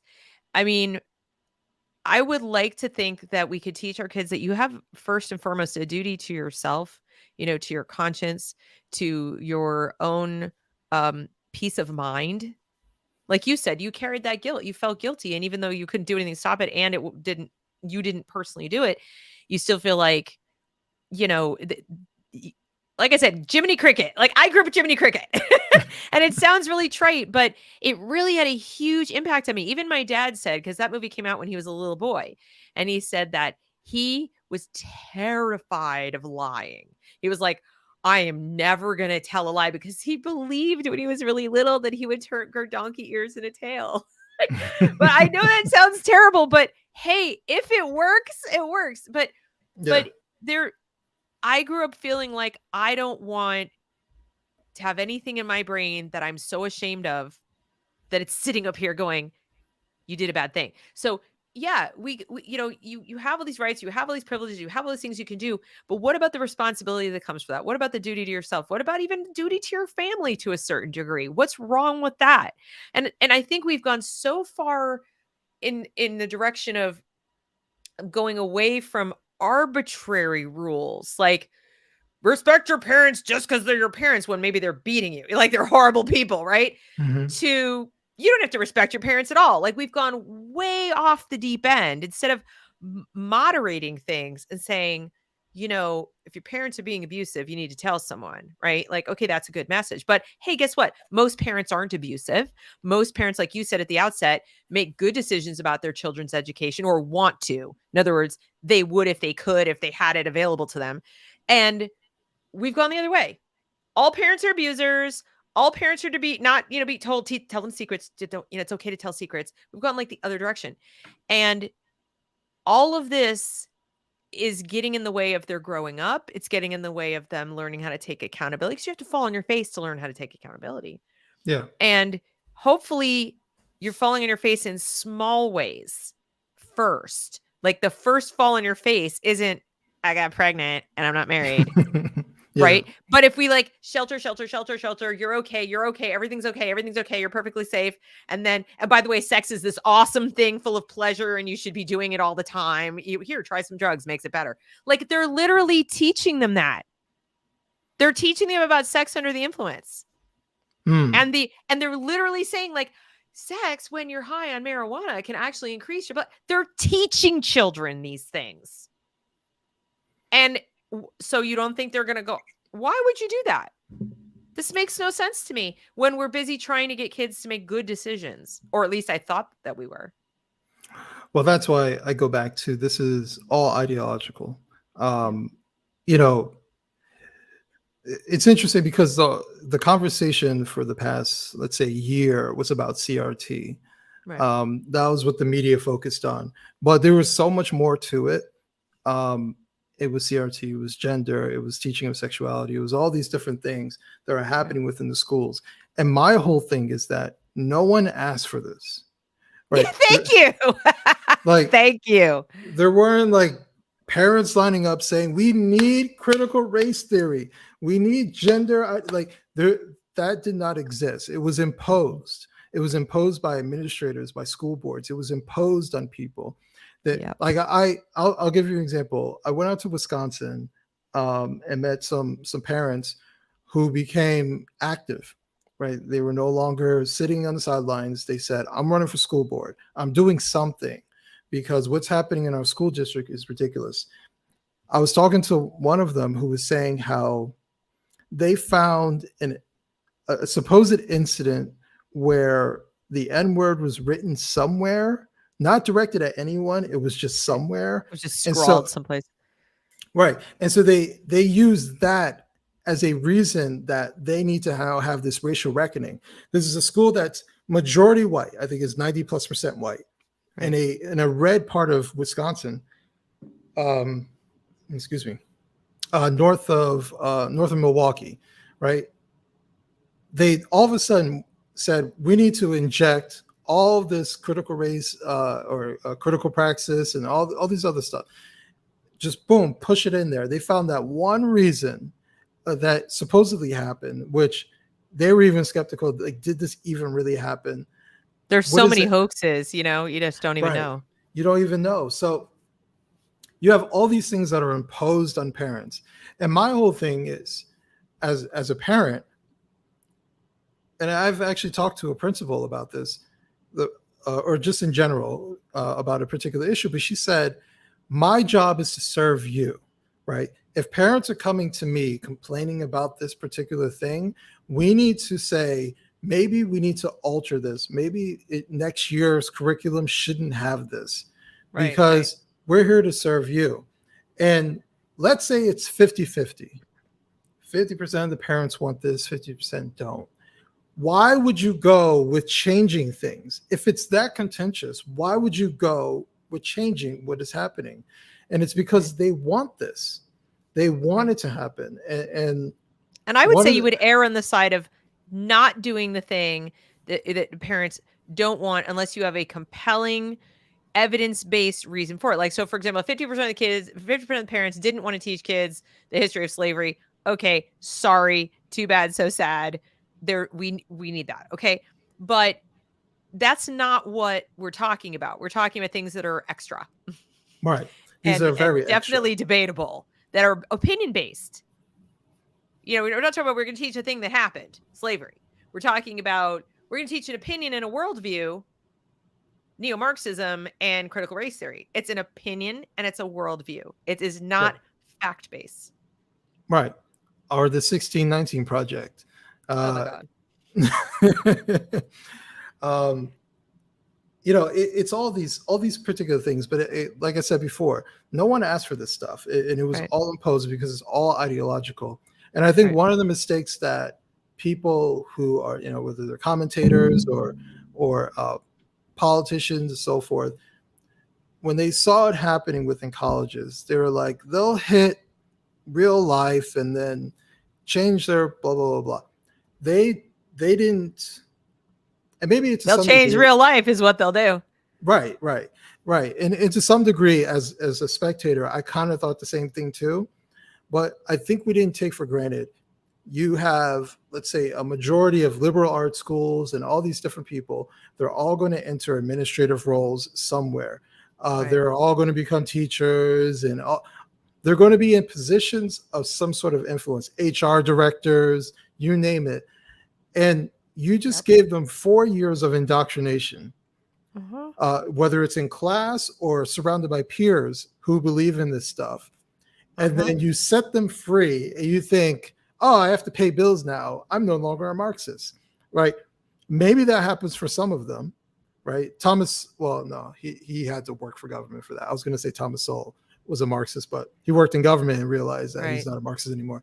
Um, Well, but that plus his economics graduate work with Milton Friedman didn't yeah, hurt.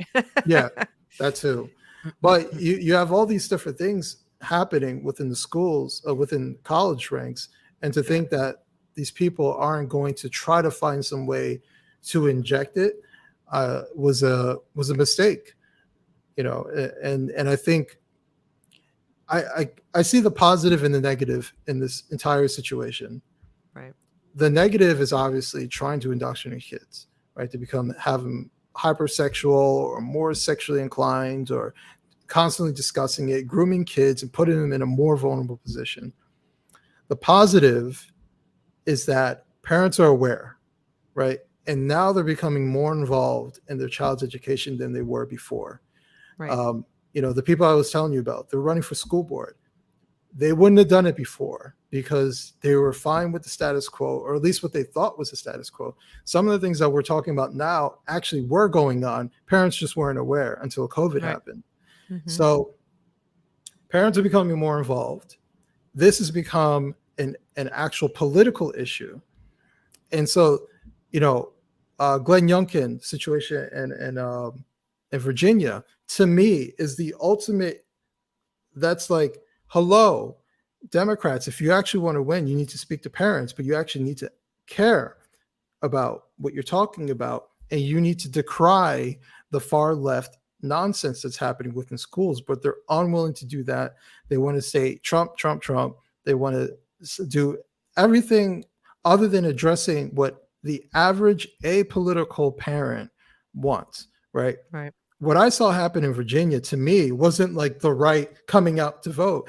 These were apolitical, independent, they could swing either way people coming out to vote and say, we don't want this nonsense in our schools.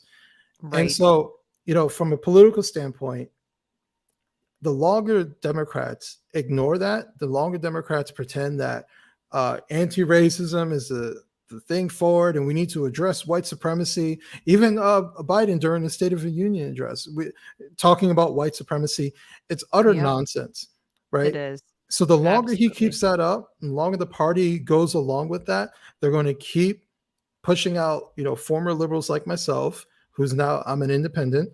They're going to keep pushing out the apolitical people who could have swung in their direction, and they're Mhm. going to have their fringe left, right? And that's not going to be enough. We already saw a newspaper, not newspaper, an article come out recently talking about Hispanics are leaning towards Republicans, Yep.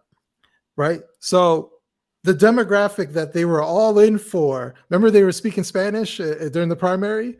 Yep. Uh, the ultimate pandering. I thought that was Ugh. hilarious. Well, the thing every time I look at all of these stats, I keep thinking, what variant or war or problem or chaos or crisis are they going to come up with it to interfere with the midterms? Because things are not going their way electorally. And yet I can't believe, given the amount that's been invested, given the amount of commitment. I mean, the thing that shocked me was the level of firm commitment to this ideology. So we've seen them like Yeah. tiptoeing, Mott and Bailey, tiptoe, Mott Bailey. Now it's like, like we must teach critical race theory in the schools. We must teach gender ideology in schools. Like, so much for not doing it, Yeah. right? They're committed, whether it's vaccines, whether it's ideology, whatever it is. And so there's no pulling back now. There's no going into a campaign a couple months before midterms and being like, what? No, we're not for that stuff. Like, no, sorry, you're on record as being rock solid all the way into like, Mao's Little Red Army territory. So the only way to not have everything look like Virginia is to interfere. Yeah. I hate to be conspiratorial, but like I don't know how they pull that one off. There's a huge amount of, we're talking billions of dollars invested, whether it's DEI, SEL, gender stuff, all of this, billions of dollars invested in this ideology. And I don't know if she necessarily claims to be a Democrat, but she might as well, especially with all the stuff that she's been saying in the past number of years. Jennifer Rubin, Oh yeah. she had a tweet talking about, Democrats should actually be the party for parents. It's like, wow, Jennifer, way to be late to the party. Like, where the hell have you been? And it's this about face that they all of a sudden looked at polling, right? Not talk to people, but looked at polling and realized that maybe this stuff isn't popular. What gave it away, right? And so that's why I'm like, I've talked to so many people who is saying, one, I wasn't politically active until all this stuff happened. Two, I was independent. I could vote either way, but I'm never voting for the Democrats again. Right. Right.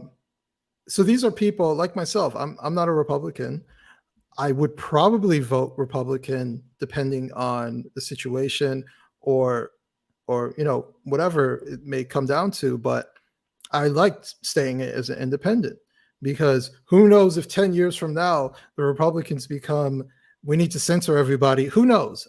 You have no idea and I don't want to be part of any particular political party. Right. But I want to stay on my moral framework. I want to support whoever supports what I want morally, who supports things that will help Americans in general, right? Who is not obsessed with identity politics. And that's actually one thing I'm worried about when it comes to the political right, is that they're going to become infused in identity politics.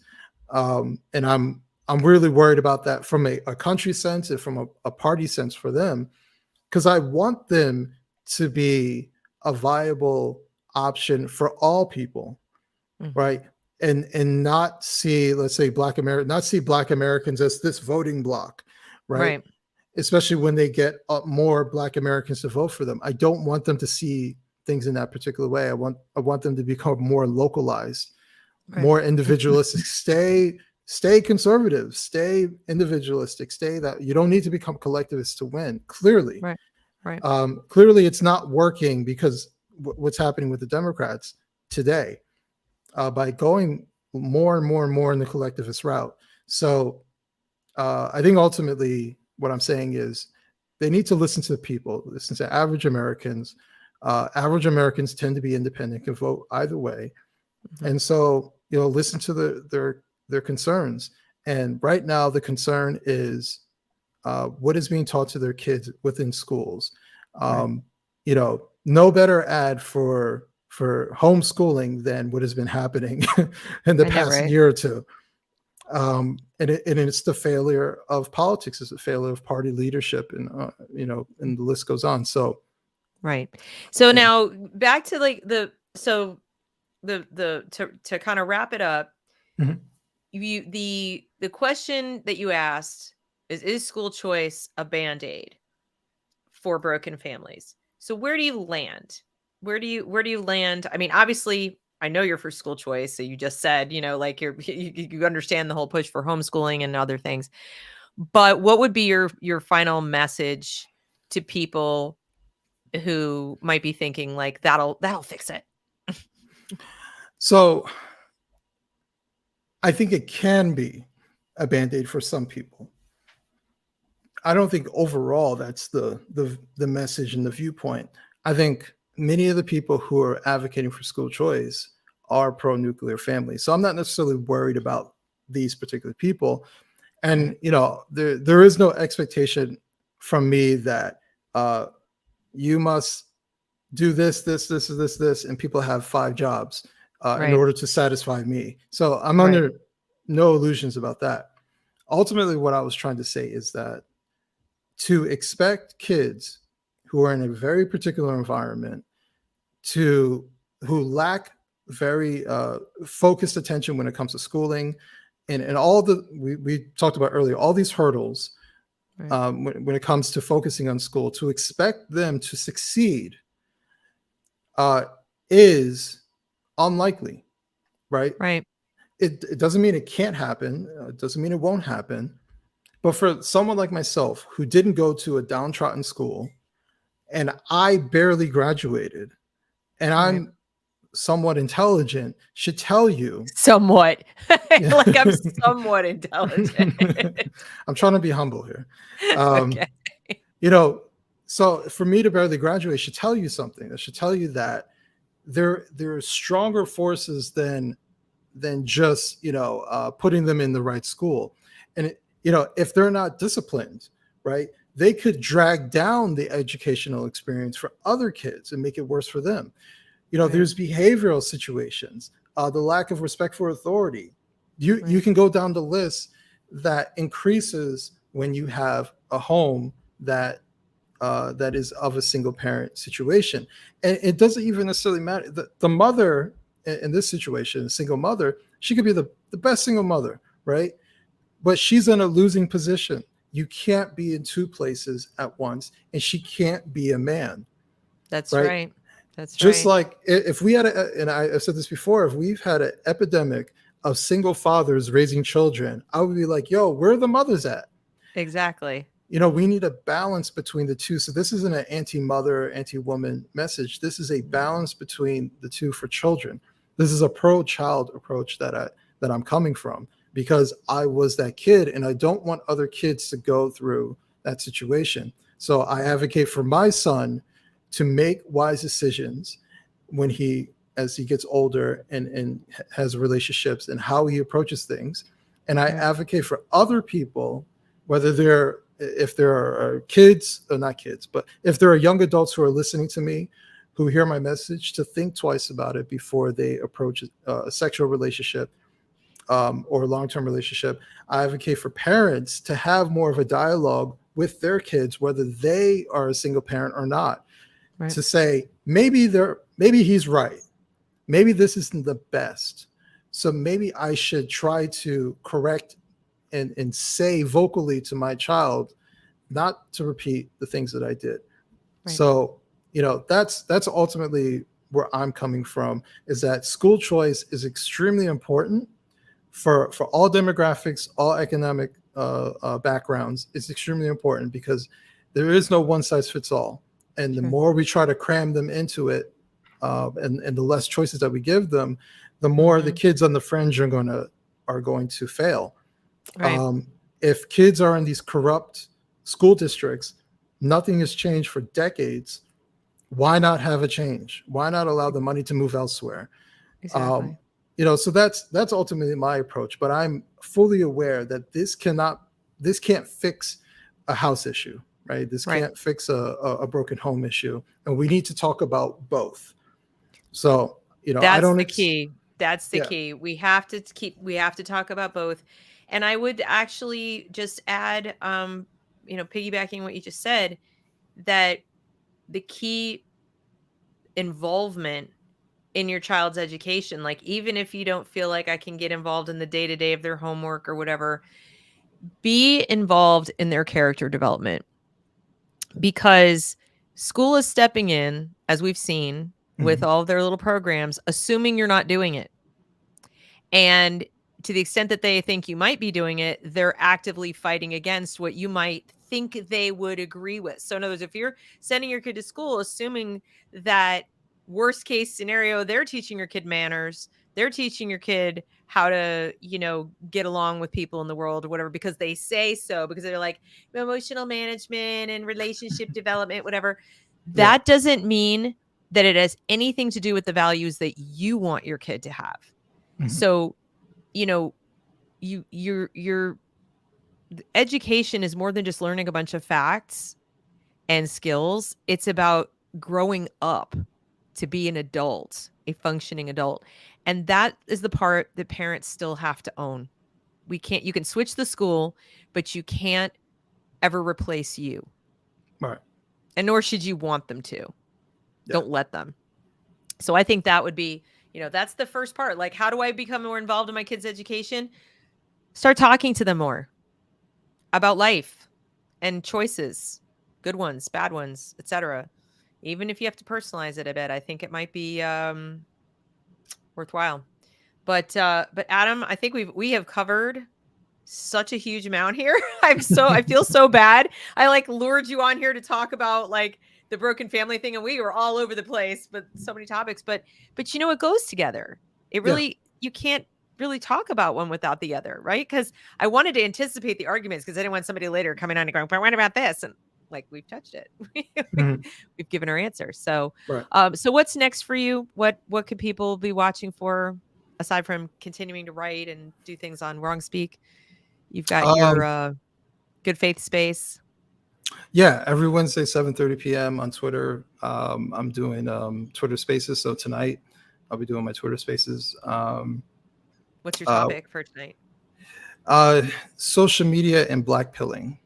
Um, is social media contributing to the blackpilling experience for a lot of people? Right. So I wanted to have like a more in-depth conversation about that.